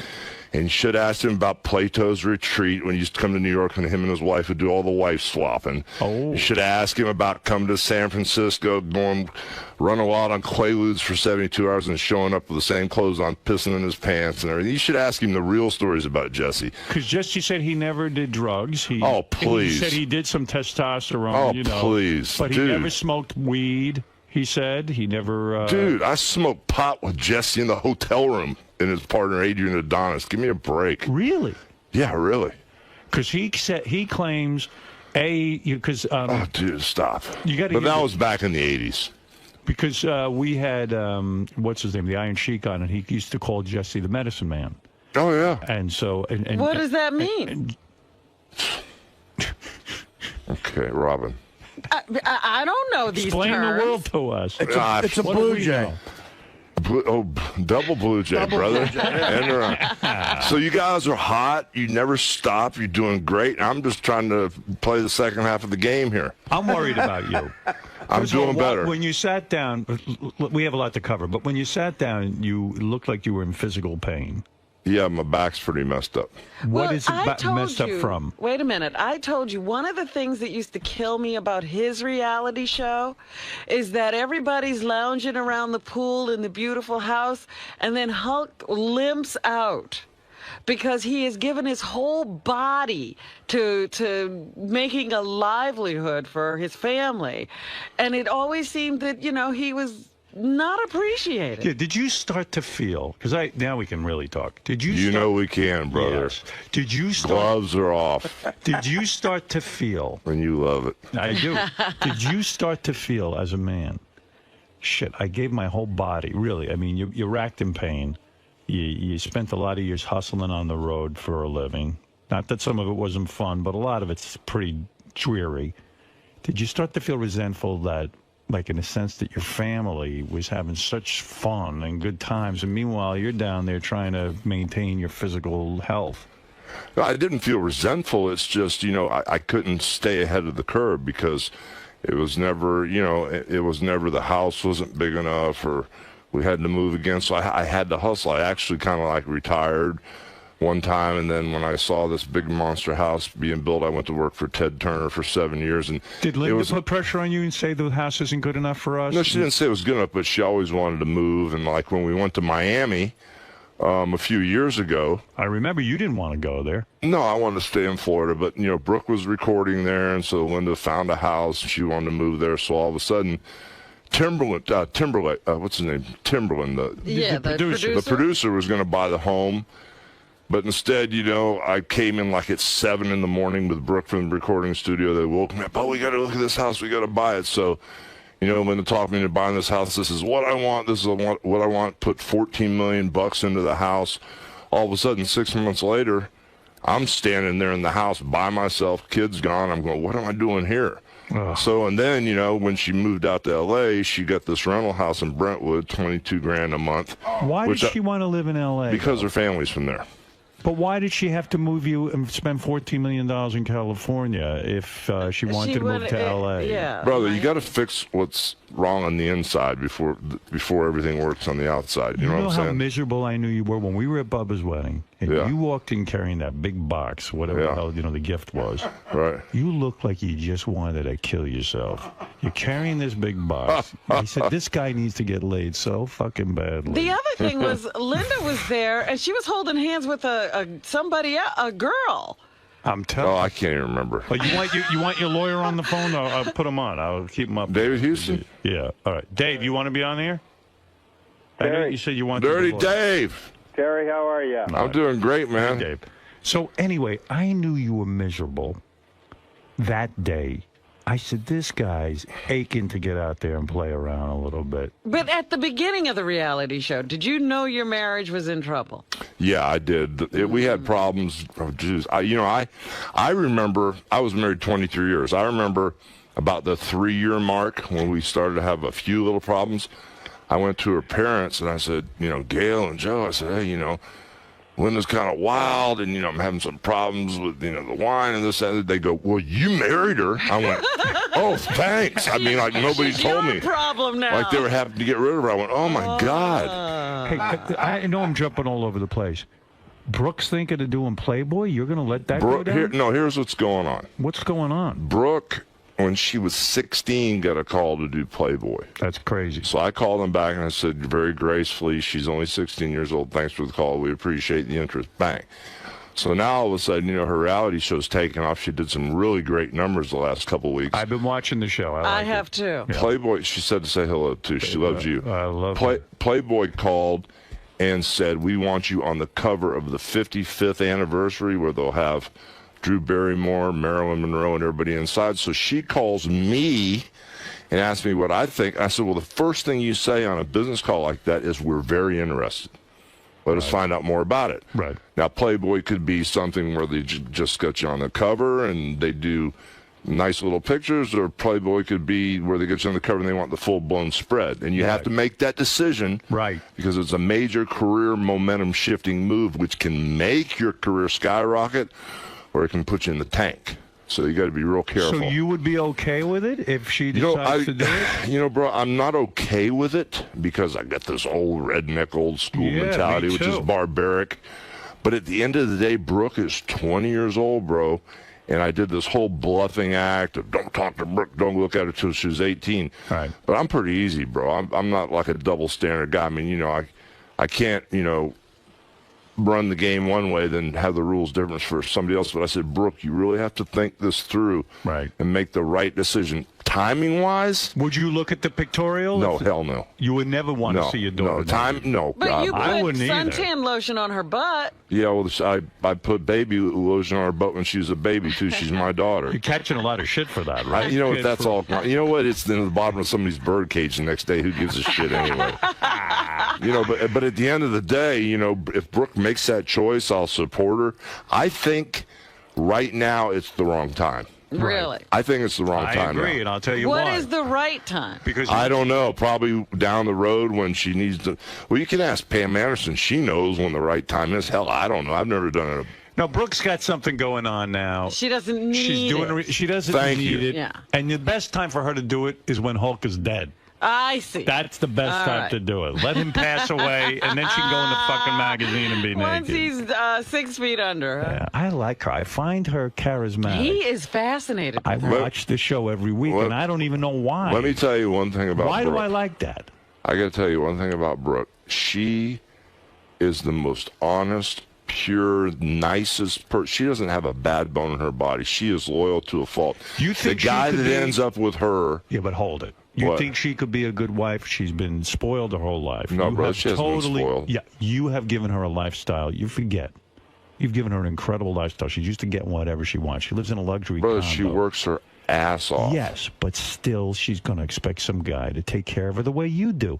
And you take care of her. Well, why would you marry somebody and lower your standards or even make a lateral move? Did you ever have to spank her when she was a kid? This is the truth, the honest truth. When she was like, she still had diapers on. Right. And I don't know if she was 2 years old or how old she was, but I was packing my wrestling bag trying to get ready to do another Vince McMahon extravaganza. And every time I'd pack my bag, she'd take something out. I'd put something in, she'd take a knee pad out. I'd put a boot in, she'd take a boot out. And I hit her on the butt on the poopy diaper. Right. And I still never heard the end of it. I mean, I smacked her one time on the ass, and she still talks about it. I would have to spank her. You know what? I'm looking at his finger, and he has a tattoo. Oh, I'm getting that removed. What tattoo? Is that? That's my wife's name, Linda. Uh-huh. Oh, on your ring finger? Yeah, I'm getting that removed. You know, I'm getting married in a couple of, weeks or so. We need to have a talk. And I'm getting a tattoo. We should talk. Why? Why should we talk? Well, because... You know. Because, brother, let me tell you something. Go ahead. 10 years from now, you'll be looking at me going, Hogan, we should have had that talk, brother. Really? Yeah. We should have had that talk. And I know Beth's a great girl. She is. She's an awesome girl, but still, man, you know. You think love can't work? I didn't say love can't work. I say why mess love up with marriage? No, I'm not that sour. Well, maybe you're right. Beth even said that to me last night. She goes, I'm really nervous about getting married. I said, why? She goes, what if it fucks everything up? No doubt, brother. But why does it have to fuck everything up? It doesn't have to. Maybe Beth, it won't change a thing. But but if it does change a thing, cover your ass business-wise. Oh, so what's going on with that now? You're going to get cleaned out. Of course I am. What about Florida law? Luke was in here. Is the divorce in Florida? Is divorce in Florida or California? Oh, it's in Florida, but Florida's a no-fault state. But it should be an easy. That's what none of us. Even David's on the phone. That's one of the things we don't understand. It should be just an easy divorce. It wasn't an argument. It wasn't, She's going to want money, man. Oh, but of course, it was an argument when she filed for divorce. It means I never want to see you, be with you. I'm not in love with you anymore. So I figured. But what caused the divorce? Were you already fucking around, or was she? I know she's fucking around with some 19-year-old pool boy or something, right? Yeah. Like one of Brooke's friends. Or yeah. That's been a tough one on the kids. Yeah. That is tough. Brooke's not even talking to the mom. No, and kind of it got really crazy because things have kind of like escalated because, first off, when Brooke started dating the kid, she told Brooke she was the boy was 27 years old, which kind of appalled Brooke, because that's kind of young for a 50-year-old. Oh, hell yeah. Are you flipping out about it psychologically? No, bro, I'm cool with that. I'm way cool with that because I'm not connected with her as far as being in love with her anymore. Yeah, but what the effect it has on the kids. The effect it has on the kids is tough because what really kind of set it off is when Brooke found out how old the guy was. It was a situation where, Brooke was living with me, right. Because there was a bunch of crazy stuff going on, and Brooke finally figured out who both of us were. Mm-hmm. So Brooke's living with me, and all of a sudden, she started packing up a little overnight bag. And I guess Linda had talked about spending the whole day and night with Brooke. So Brooke didn't want to upset me. And when she's packing a little bag, she goes, oh, Dad, I'm kind of like going to go over and spend the day and the night with Mom. And I think Brooke thought it would roll into like 5 or 6 days, Right. And she didn't want to upset me. I said, oh, that's cool. So all of a sudden, when Brooke's packing up, Linda calls and says, well, let's just meet for breakfast. Oh. And switch gears. So she says, let's meet at the 𝗦𝗫𝗄 house, a big house. So Linda goes to the 𝗦𝗫𝗄 house. Mom's not there. So Mom goes, come to the restaurant. I told you to come to the damn restaurant. So Brooke flipped out and said, Mom yelled at me, said, come right to the restaurant. I said, okay, we'll go meet your mom at the restaurant. Well, what happened was Brooke hung up the phone, and this is the house she grew up in. She wanted to go upstairs and see her room because she hadn't been there for 4 or 5 months and see what clothes were there. And as she walked upstairs to turn left to her room, she looked in Nick's room. Now, Nick's in jail. Right. And when she looked in Nick's room, all Nick's clothes were on the bed. His jewelry was out. When she walked in Nick's room, the computer was on. And she goes, what the hell? And all of a sudden, she opened Nick's bathroom door, and there's 2 6'4", 19-year-old boys. She goes, what are you doing in my house? And the one kid goes, I live here. I date your mom. Oh, and Brooke looked at the kid and goes, "You're Charlie Hill. I went to school with you. You're younger than me." So Brooke started shaking and called me. Oh, my God. And I didn't know if it was going to be an Aruba situation. They were going to beat her up or rape her. I don't know what's going on. So I said, just tell them you're calling the cops. They left, and as Charlie walked out, he clicked off on Nick's computer. You know, so I mean, the invasion of privacy to put your daughter in that situation. And Linda got pissed at Brooke and said, "Brooke ransacked the house." This is the house she grew up in. Wow. You know, so now Linda doesn't talk to Brooke anymore. And then do you think this is all a result of the reality show? Would you, if you had no, to do bro, it there over were again? problems before the reality There was. show. So the reality, you don't blame the reality show. You don't feel like it was a mistake. No, I mean, things were going to turn out the way they turned out. You know, everybody wanted to do the reality show. It put extra pressure on, but there were already problems with Linda and I for the last 10, 12 years before that. It was a nightmare. I mean, Linda. Why didn't you get out sooner? Because for the same old story for the kids, brother. For the kids. Do you think it was good for the kids? You staying Not together? now. Not now. I don't. In retrospect, everyone always now says I that. realize that the kids. It would be better off for the kids to be from a broken home than be in one. Mm-hmm. You know, and now that I really see it, you know, and there were things like, you know, just sometimes I would get these crazy cheap shots, and I'd talk to Brooke and say, "Brooke, you know, what do you think I should do?" She goes, "Dad, Mom doesn't love you anymore." That's tough coming from your kid. Were you not having sex for the last 10, 12 years with your wife? It was off and on, but it was very rare. Very rare. And here you are, And you're Hulk Hogan. I mean, you can get laid. Stop. I mean, you can, right?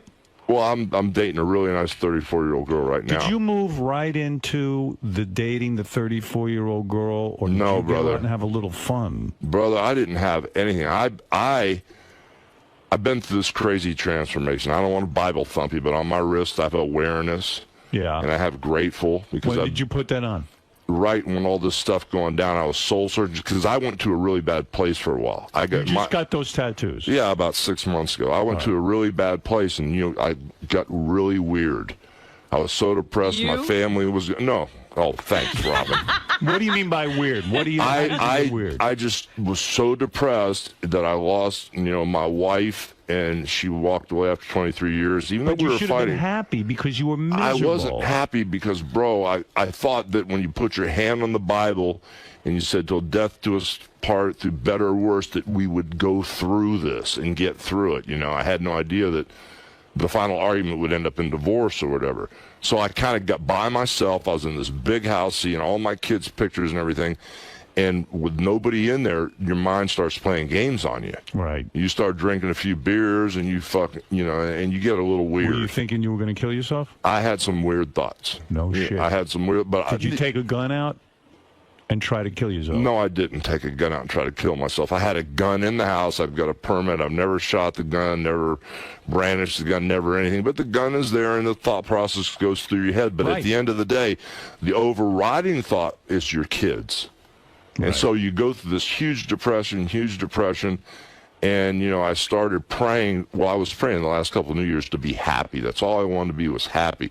And all of a sudden, I got sick and tired of being sick and tired. I kind of just snapped out of it. And what happened Who is... did you turn to during these times? Did you go to a psychiatrist? No, I didn't. I just talked to a bunch of friends and Who? Bubba? Did you Here's talk the to Bubba? deal. Here's the deal. Did he start in with you? Who? Bubba. Did you talk Oh, yeah, to him? Bubba helped me a lot, He did man. help you a lot. I actually He's a good moved- guy, Bubba. Yeah, he's a great guy. I actually moved in with him for a while just so he was worried about me. He says, "Come stay at my house." But what happened... How was that? Did you see Heather naked?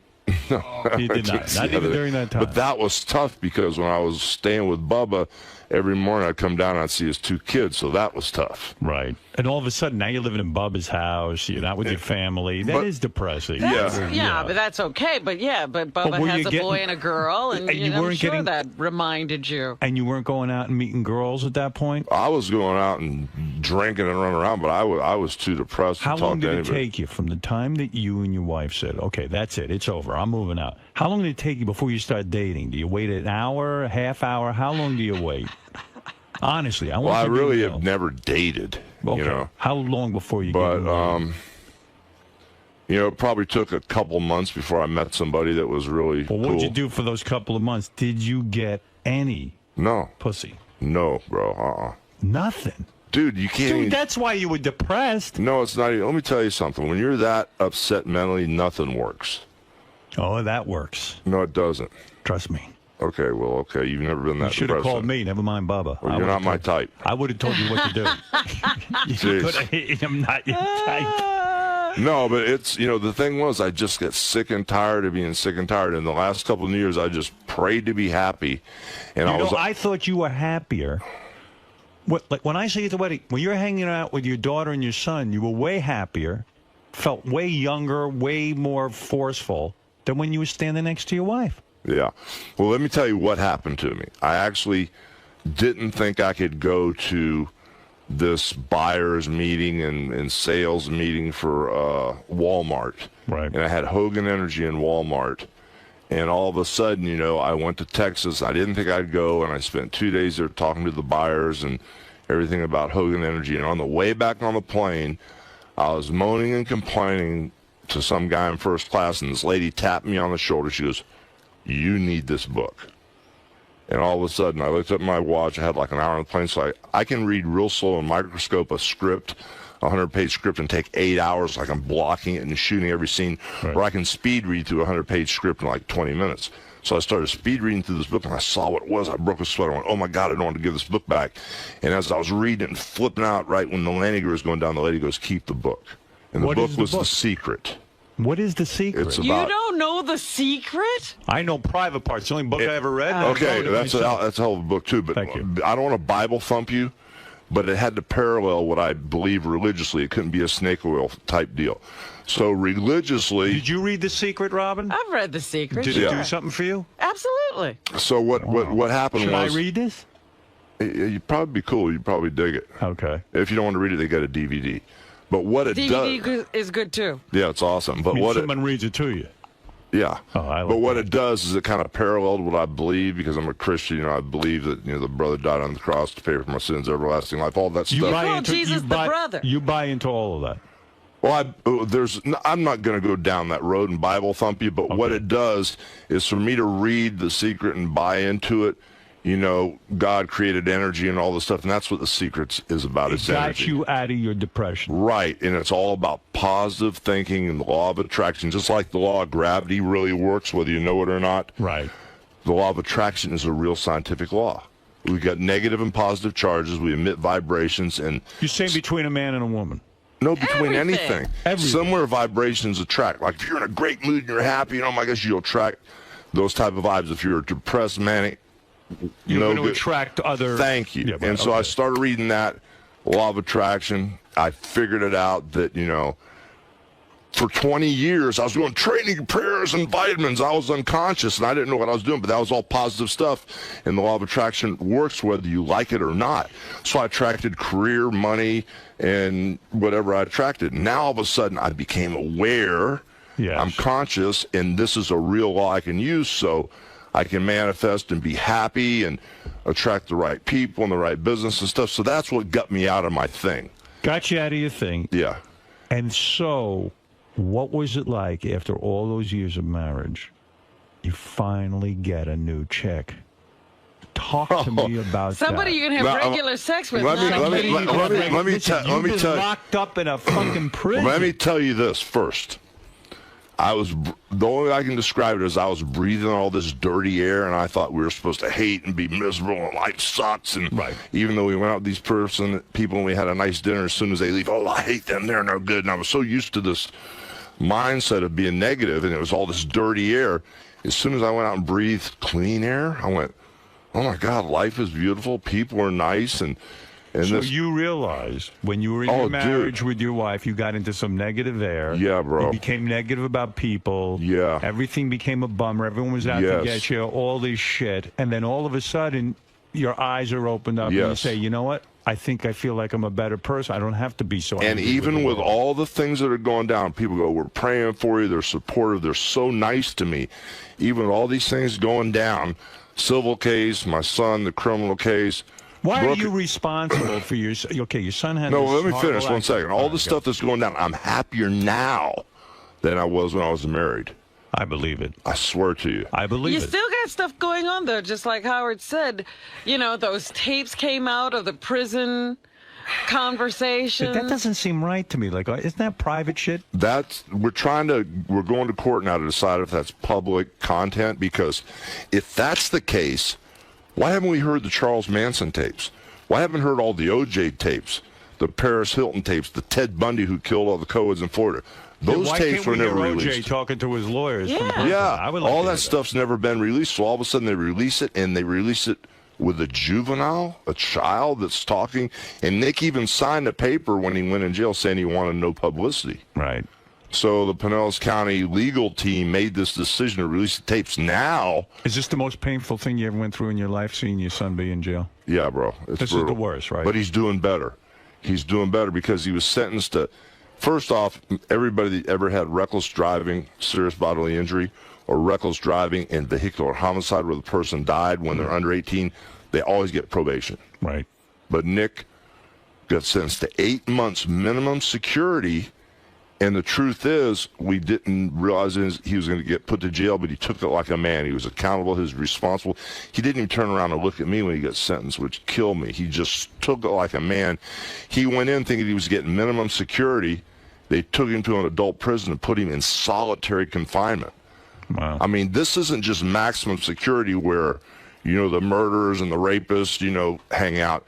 This is where the murderers and the rapists fight each other and attack the guards. They put him to solitary confinement to punish him. Could you give him any advice about prison? Could you say to him, here's how you're going to remain mentally tough? We read, bro, and when he could get to a phone, we read. I got him dialed into the being positive and walking in the spirit of Christ, brother, and it got him through it, because most people who go into solitary confinement, the hardened criminals, after 48 or 72 hours, they file an emergency injunction to get them out because they mentally start to unravel. Right. Nick lasted 28 days, bro. Wow. And it was for the reading and just being positive and just knowing that, you have to be present and in this moment, because the past doesn't exist. It's over. In the future, you look to that for salvation. But being in the moment, this is the only moment we ever have had or ever will have, is this moment. Right. But and I said, you got to be grateful for where you're at. But why are you financially responsible? If your son screws up, why do you have to be on the line financially in a civil suit? I don't understand why. Well, it's me and my wife. Right. Like, why? And she doesn't think she's responsible. She wanted custody of Nick, and she wanted to take Nick in. David, you still there? Yeah. Hey, Howard. Yeah. What they're saying is because he's a juvenile, they're the parents, and they're alleging under Florida law that makes the parents responsible because he's still a juvenile when this crash took place. Oh, I see. So that means you're but you got insurance. It's a car accident.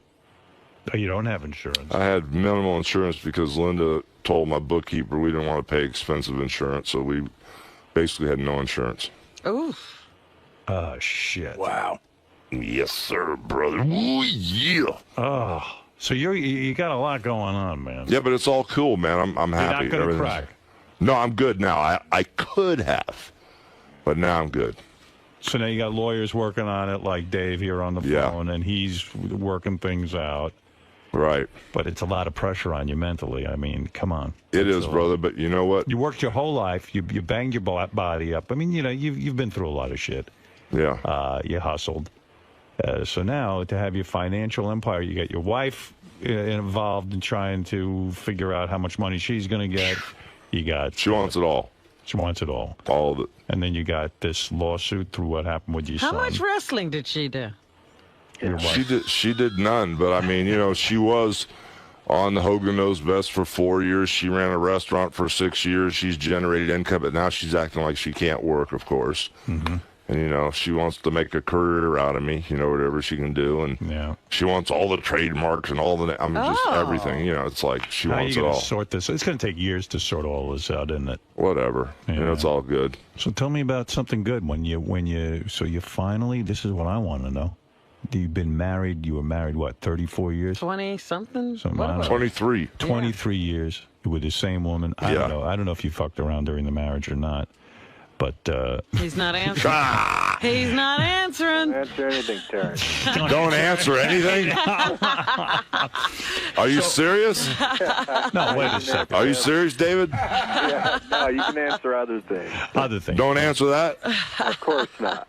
Oh, I was going to answer it. Some guys, no, seriously, some guys during their marriage do, They fall. She might have had a little something on the side. You might have had a little something on the side. Who knows? I don't know. I mean, you saw Jesse Ventura at Plato's Retreat, or you just heard about it? No, he used to wear the Plato's Retreat shirt on TV doing interviews and brag about him and his wife Terry going there. Oh. So you went there too? No, I didn't go there. I just listened to the stories. Oh, okay. But I'm just that was in New York. Plato's Retreat. Yeah. So then, in other words, if you were kind of, but here you are, a single guy. Yeah. You're famous. You know, all of a sudden you're now a free man. You can breathe the free air, as you say. Yes. Is the chick the one that kind of looks a little bit like your ex-wife? Looks a little bit like Brooke? She got the blonde hair. You know what they say? They say blondes all look alike. I mean, if you look at her, she doesn't look anything like Linda. But you might have a type. Oh yeah, well I was attracted to her because I was stumbling around this health food store, Nature's Food Patch. I was stumbling around, and all of a sudden, I was looking for these animal crackers. Right. Because I love these organic animal crackers, and I couldn't find the damn things. And here's this blonde-haired girl in the aisle, and I said, "Excuse me, do you work here?" She goes, "No." I said, "Well, do you know where the animal crackers are?" And I looked at her eyes because my eyes look like they're always bleeding. I'm so tired and they're irritated, and I need some surgery on them to clean them up. There's these little things from the sunspots that I've got. And I said, "Why are your eyes so white? I've never seen anybody's eyes so white." I thought maybe she was on something. I didn't know. Right. She goes, "No, I just eat all organic food, and here's the animal crackers." So, and I just remember talking to this girl, and she had this aura about her, this positive vibe. How did you get her number? I didn't. And then about 2 weeks later, I ran into her in that same health food store again, but this time... Did you go back looking for her? No, I didn't. I was walking around with my tail between my legs at present. About 2 weeks later, I went back and ran into her again. But this time, not only did I notice her eyes, I noticed her booty, too, and everything else. Yeah. And I started talking to her, and she was an artist, and this and that and the other. And, she worked at Delta for 8 years, and she'd seen me in Cincinnati, and she'd seen me in the Tampa airport, and we started talking. So I asked her for a number. So you ask her for the number, you call her up. Right. Now, where does the famous Hulk Hogan go with a chick on a date? I mean, you're going to be observed by everyone. You got to go be on No, I didn't go on a date, man. I just went by her house and hung out with her. And you went to the house and hung out? Yeah. And I imagine big things happen. Well, it took a while, brother. She's straight as an arrow. What are you talking about? Well, she doesn't drink. She doesn't drink. She doesn't do any drugs. She's straight as an arrow. I still. How long did it I take heard you the to I get heard into the her F. I heard the F word every day of my life for 23 years. I still haven't heard a cuss word out of her yet. How long does it take you to get a good girl like that? How long did it take you to get her in pants?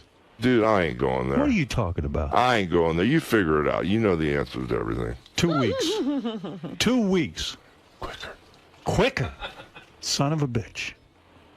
No kidding. You still have it. She wanted it. So you spent a lot of time making out, this kind of thing, a little bit of romance. That must have been fun. So let's say in This a is week, different. all of a sudden now, you're inside a new woman. Is it the greatest? Stop. Come on, let's be honest. Stop. Was it the greatest? Was it unbelievable? She's awesome. She's awesome. That's all I can say. And She's you're going to awesome. stay with her. You're going to get into another long-term relationship? But everything in this world is a run. Some people have little, like in the wrestling business, how long was your run in New York? Well, I was in New York a couple months. Well, Hogan, how long was your run in So New York? you don't 20 know. years. I take it one day at a time. She's awesome. Did you tell her you just got out of a long marriage and you're going to be fucking other women? Did you I tell her didn't that? tell her. No, I didn't You did tell her not that. discuss that with her? No, I'm not that type of guy. If I'm locked in with somebody, I'm all the way in or all the way out. You are? Yes, I am. All the way I in or all the respect way that. out. All the way in I or all the way out. respect that. You know what I And have she's to ask? awesome. You need a period of time, though, where you're going to go out, whether it be 6, 7 months, maybe a year. How long after you and Are these Linda Howard split? Stern's- Wait a minute. Yeah. How Are long these after Howard you Stern's and Linda rules? split did you get into this relationship? A couple of months, you said. Well, no, that's after she filed for divorce. Linda split a long time before that. Oh. Linda left me in Miami and took off. Oh, I didn't know. And split and went and rented a house in Brentwood, and I wasn't welcome to that rental house. Oh. I bet you don't even remember now what it was like to make love to Linda. I don't even remember the last time I was with her. Wow. It's been that long. Jesus. So now what are we going to do about Bubba? Bubba? What do you mean? Bubba's rolling. Bubba's weight. Oh, hey, yeah. Where is your role in all of this? Well, he's got his own gym now. You got his own in gym. Tampa. He's twice the size of when I last saw him. The guy is 500 pounds probably now. No, he's not 500. What is he? 400? I don't know. No, he's not. But he started working out again. He's getting back on track. Is he? Yeah, he is, and he's rolling. You got to motivate this guy. Yeah, well, when he was working out with me every day, he was good. Now I can't even work out my own gym at my house. What kills me, you talk about my wife and this 19-year-old guy. First off, Linda in that Tampa area, nobody likes her because she's been mean to everybody. Does that bother you? Because it's a reflection of you, too. Yeah, well, not anymore. Everybody knows when I grew up. Everybody knows me, and they know she's got her own deal. And this 19-year-old guy being with her doesn't bother me. What bothers me is him being in my house, sleeping in my bed, working out in my gym, driving my cars, bro. That's the thing that bothers me. Oh, Jesus, of course. This is everything you worked for, and that's some house. It's not. And the thing is, Bubba's strong in that area, Yeah. And he's unloading on Linda, and now Charlie Hill's getting the effects of being on the wrong side. Right. So it's getting crazy. Jesus. Well, I read a quote from you the other day that you said that Linda, of all the, you had a lot of dirty tricks played on you in wrestling, but she's been the dirtiest trickster of all. Well, she took it to really crazy levels because, there was a situation down in Miami where after Linda left, well, it wasn't even after Linda left. It was before Linda left. But what happened was Brooke was working for this record company in South Beach, and she had a handler, a girl named Christiane. Right. David, could I talk about this? Yes, go ahead, Terry. Okay. She had this handler named Christiane. She's 34 years old, and she was like Brooke's manager, agent for the record label. Christiane wouldn't call Linda, but Christiane would call me, and she goes, "What is wrong with Brooke today? Why is she crying again? What is wrong with Brooke today?" She said her mother kicked her and cussed her out. What is wrong with Brooke today? I didn't think it could get any worse. And it was every day she'd call him because Linda used to browbeat Brooke every single day. Wow. I don't know. It just went on and on and on. So anyway, at the end of the day. So in front of the cameras, everything was an act because she seemed like she was real good mom. Yeah, we got some serious B-roll from Hogan was best. Wait till you see some of this stuff. That might end up in court. Ooh, yeah. It could end up in court. Yeah, but anyway, to make a long story short, finally Christiane called one time, and I was the one that had nosedived and crashed because it was one of those things where F you, I hate you, I don't love you anymore, get a divorce, I'm sick of this crap. And like Linda left the day before Thanksgiving, I cooked my first turkey in 23 years, and the kid's going, "Is Mom going to be here for Thanksgiving?" And all of a sudden she came home 4 or 5 days later, which is totally insane. So anyway, when Christiane called, I was crying like a baby, all upset, freaked out. She goes, "Oh my God, what's wrong with you?" So we started talking. So eventually we hooked up a couple times. Right. And it didn't work out. It wasn't the right thing to do. But anyway, a year later, something happens. Brooke's in Miami. The word goes around. Brooke finds out about it. Oh, yeah. It flipped Brooke out. That you banged her assistant, her co-worker there. Right. So Brooke flipped out. Understandably, I was wrong. There's no way you can justify it. Shouldn't have done it. Right. But anyway, at the end of the day, Linda and her Miami attorney, Branco, jumped on it. Brooke was at her house filming Brooke Knows Best, putting her makeup on, and they came and signed these papers. So what happened was Brooke signed this paper. I seen my dad, heard my dad fighting with my mom, the gun, he threatened her life, and Brooke signed all this stuff. So check this out. Now they split. Later in the day, they reworked the draft to get the verbiage the way they wanted. They try to get Brooke to sign it again. So the second draft comes and Brooke crosses it out, says none of this is true, these are all lies, don't use this. So when Brooke moves into me, she's with me. She's got this huge guilt trip. She explains to me. I said, Brooke, don't even worry about it. Good. Children get manipulated all the time in divorces. Just don't even worry about it. When the time's right, we'll address it. Tell your side of the story, how you're under duress, they manipulate you, and let's not even worry about it, Brooke. I love you to death. That doesn't matter. That's good. All of a sudden, Brooke's show does a great number. Right. And I'm talking about the dirty tricks. Brooke's show does a great number a couple of weeks. Brooke knows best. Yes. Blows VH1 away, the premiere of the show. All of a sudden, I get a call from the Globe magazine. How'd you like to comment on the paper that your wife gave us? I said, what are you talking about? Well, your daughter signed it. They didn't take the second draft that Brooke said, don't use, this is all lies. Linda and Branko took the first draft and called the Globe and gave it to the Globe. Let me ask you a question. And stop. And used Brooke as a stepping stone. She stepped on her own daughter and used her own daughter to get ahead in a divorce situation. And that to me was a straw that broke the camel's back. And that's one of the dirtiest bottom feeder moves I've ever seen. Can I ask you a question? And Brooke is totally devastated by it. Yes, I bet. you can. That's a horrible story. But let me ask you a question. Why can't you and Linda sit down and say, look, the marriage is obviously over. Thank you. No more blood. Thank you. To be spilled. The kids are going to get hurt. We have enough shit going on. Thank you. Let's sit down with an arbitrator and come up with a reasonable agreement where both sides feel good. 50-50 split, whatever it is. I mean, whatever you think is amicable. Right? And but you know what? What's up, David? What's up? Would you be against a 50-50 split? No. Howard, you would not. Howard, we've been trying to do this. We're dealing with a law firm that's publicly announced they're going to go to war. There's no war here.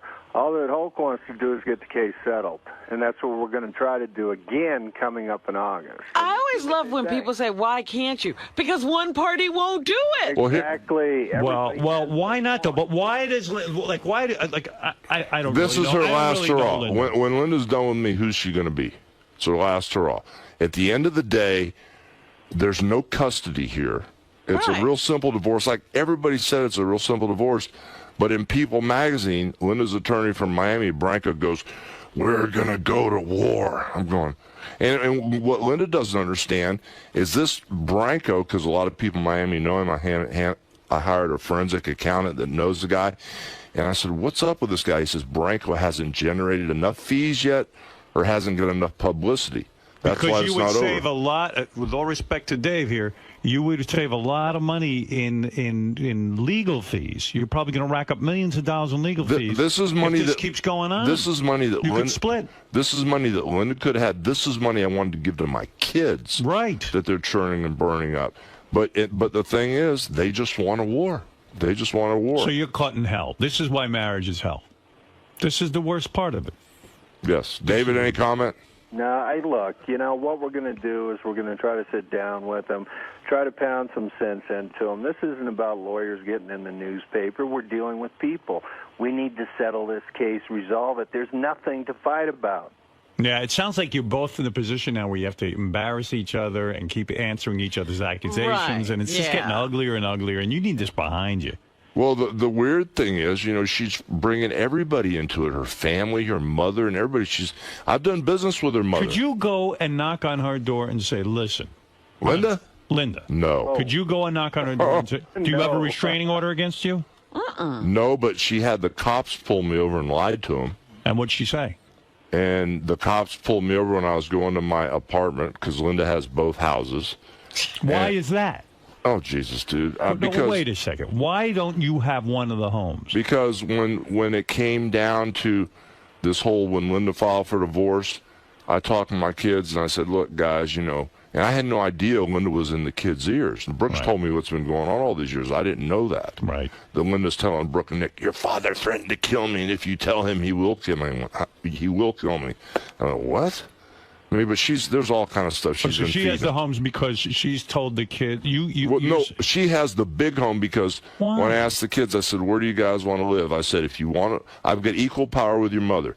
If you want to live with your mother, there'll be no problem. But if you want to live with me, I may have to fight a little bit to get you. Right. They said, oh, Dad, we're not worried about you. We should live with Mom. I had no idea she was in their ear. So I said, okay, you guys take the big house. Fine. So anyway, now I go to move house? to the beach house. I move in there, and I talked to my divorce lawyer, Ann Kerr, and she goes, do you have a gun? And I said, yeah. And I've got a permit, and I've never used it, and never branched it. She goes, well, I want it. I said, why do you want it? Because Linda says she's in fear for her life. I said, Ann, I've never taken the gun out. I've never fired it. I said, okay, you can have the gun back. She goes, where are you living? I said, well, I moved into my beach house. She goes, whose name is it in? I said, well, Linda bought it for me like 15 years ago for the wrestlers to go over and hang out, and it's a marital asset, so I never put it in mine and her name. I just left it in her name. She goes, get out. I said, why? She goes, because this woman is so crazy that if she calls the cops and say that you threaten her life. Hold it. The big house is in your name, isn't it? It's in both of our names. So tell her to get out and let her go live on the beach. Well, I'm over it, man. That house got too many memories. She got in there with the kids and did her thing. This is insane. Yeah. So anyway, this is what it becomes. Yeah. No, but instead of staying in the beach house, I'm going to say something now. My divorce attorney said if she calls the cops and says you threatened her, and she says the house is in her name, they'll come in and get you. She should sit down with you and say, you know what? We're spending all this money on lawyers. You're going to be done. You're going to have $2-3 million in lawyers. No, she's going to care about money. The $2 or $3 million she could have had. She would like him to pay the $2 or $3 million and give her everything else he's got. Well, she's not going to get everything he's got. She's at best going to get 50% of what he's got. Well, you're talking rationally. Is she going after future earnings? Of course. Of course. She wants his trademarks. Everything. Howard, what we're dealing with is a person who's using the money to get back emotionally. This isn't about rational thought, and I think Robin's absolutely hitting it on the head. This is terrible. This is bad. This is bad. Where are you living now? In an apartment. A nice apartment, at least? Is it as big as Brooks on the show? Or no. I mean, Brooks doing better than me. Tell me, but where is she getting all this money? Well, she just moved out this week. She was living with me, but now she's going back to Miami because she's going to start recording again. You need a few bucks? Is that what you're saying? I mean, okay, I don't know what I got on me. Do we need to tide you over? You want me to loan you a few dollars? I'm all right with that. Not today. This is crazy. Bob offered. He did? Yeah. Oh, my God. Bubba's got the biggest heart. He's an amazing But, man. you know, Is this new girl of yours? She's 34. Is she going to want a kid with you? No. Because we're not going there. No, we're not going there. But I'll cut your cock off. No, she's cool, man. She's awesome. She's kept me on track. Hey, do you get along with the Iron Sheik? No, he's an idiot. He's on the phone if you want to speak to him. Hey, put him on. Put him on? All right. Hold on, Dave. You're on too, but all right. Let me make sure. Hey. Iron Sheik, good morning. Iron Sheik. Yes, sir. Good morning. It's Howard Stern. Hello, Mr. Howard Stern. You're on. How are you, sir? Good. You're on with Hulk Hogan. He says he doesn't get along with you, but he would be willing to talk to you. Well, if you want to, but he insulted me. I didn't insult him. Well, he insulted me. The day I lost my belt to him, he come in the locker room. He said, Shiki, baby, I love you. I owe you one. Now he tell me I'm an idiot. Fuck you, Hulk Hogan. Oh.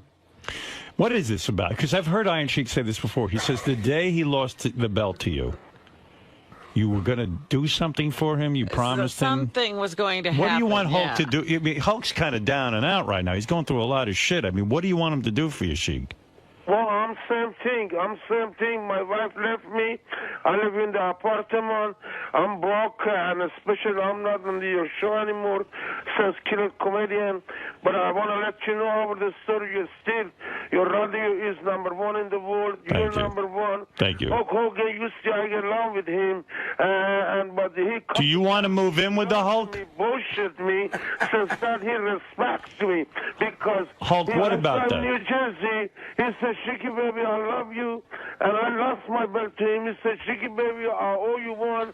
But I called him. He didn't even return my call back. Hulk, what about He's worse than a wife. Hulk. I'm by myself. I live alone. And I'm in the apartment. So, but I want to let you know, Hulk Hogan, I'm not fucking idiot. You are a fucking idiot to lie to me. People tell me, break your fucking leg. Take the belt, come to the minister. Sheik, what year did this happen? Poor Hulk. Do you have a lot of this with a lot of your old wrestling pals? You know, since we wrestled and he lost the belt to me, I've probably wrestled him 200 times since then. Right. You know, and now he's saying, after you lost the best to me, you said me to fuck off. Well, he's out of his mind. You gave him a bunch of I'm going to call those New Jersey cops on you to bust you again. You better shut up. Fuck you, jabroni piece of shit, Bubba. He's a stooge, he kissed your ass. Bubba. Piece of garbage. How many times he sold out Madison Square Garden? How many times he been around the world, Tokyo, Japan, like you and I was? What does the Sheik want from you? Do you have any He's idea? out of his mind, dude. What does he want you to do? Let's figure this out. Maybe we can help him. No, he's just an idiot. He's always like this. He's gone. Yeah, and then he'll kiss your ass and hug you when he sees you. You know, he's just working the gimmick. Same old thing. So this is an act? Yeah, he'll see me 2 weeks from now and give me a hug. Yo, Ashiki, you ought to kiss it in my ass because you're the shittiest wrestler I've ever worked with. You only had one main event in New York. After that, you were a jabroni doing jobs for everybody. You suck. Your curled up toes suck. And if you don't shut up, I'll stretch your ass. Well, you know, I was in the jabroni, I put you over. And Brad Wright is my student and myself. Without me, Hulk Hogan, you'll never be like Michael Jordan. Because all intelligence... You're the biggest guy in wrestling there ever was, right? And is everyone jealous? Before you. But still I respect you, but you don't respect me. I forgive you because I'm a bigger. All right. Oh, you're going to forgive me. Thank you. I forgive you too, Sheik. I love you. I love you too, man. All right. Thanks, Sheik. That's wrestling, man. There you go. Wow. Well, there you go. If only it could be that easy between you and your ex-wife. Yeah, you resolve that a lot quicker. Right. You resolved. Why can you resolve that, but you can't resolve the thing with your ex-wife? I don't know, man. I thought that was going to be impossible to resolve, and that's already over. No, the next time I see him, he'll give me a big hug and tell me it's crazy. Yeah, well, you can't figure it out. Listen, Hulkamania still exists. You have that. You have your fans. Well, I'm working hard. I'm working hard. Thank you. You got me. You got Bubba. Thank you. You got friends. You got people. Thank you. Don't worry about this. It's going to work itself out. It's got to. You got your lawyer. You got Dave. Let he's Dave cool. worry about it. And I'm trying to get some stuff going. We just, believe it or not, this is insane. Right.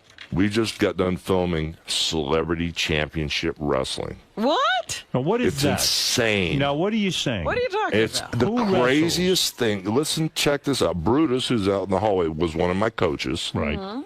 The other coach was a guy named Nasty Boy Brian Knobs. And we had 3 judges. I was a judge. Okay, baby. Jimmy Hart was a judge. And Eric Bischoff was a judge. It was a reality show. And we had these, and I thought these stars would take this as a joke. What stars? Okay. Dennis Rodman. Okay. Yeah. Don't laugh. Danny Bonaducci. No, we like I Danny. know Danny will be in for a Don't fight. laugh about this one. Believe me. Dustin Diamond, Screech. Oh, he was one, no. I know you're going to say no. no. He was one of the best wrestlers. He had the psychology. I mean, he was so good in the ring. It was ridiculous. We had Butterbean, the boxer. Right.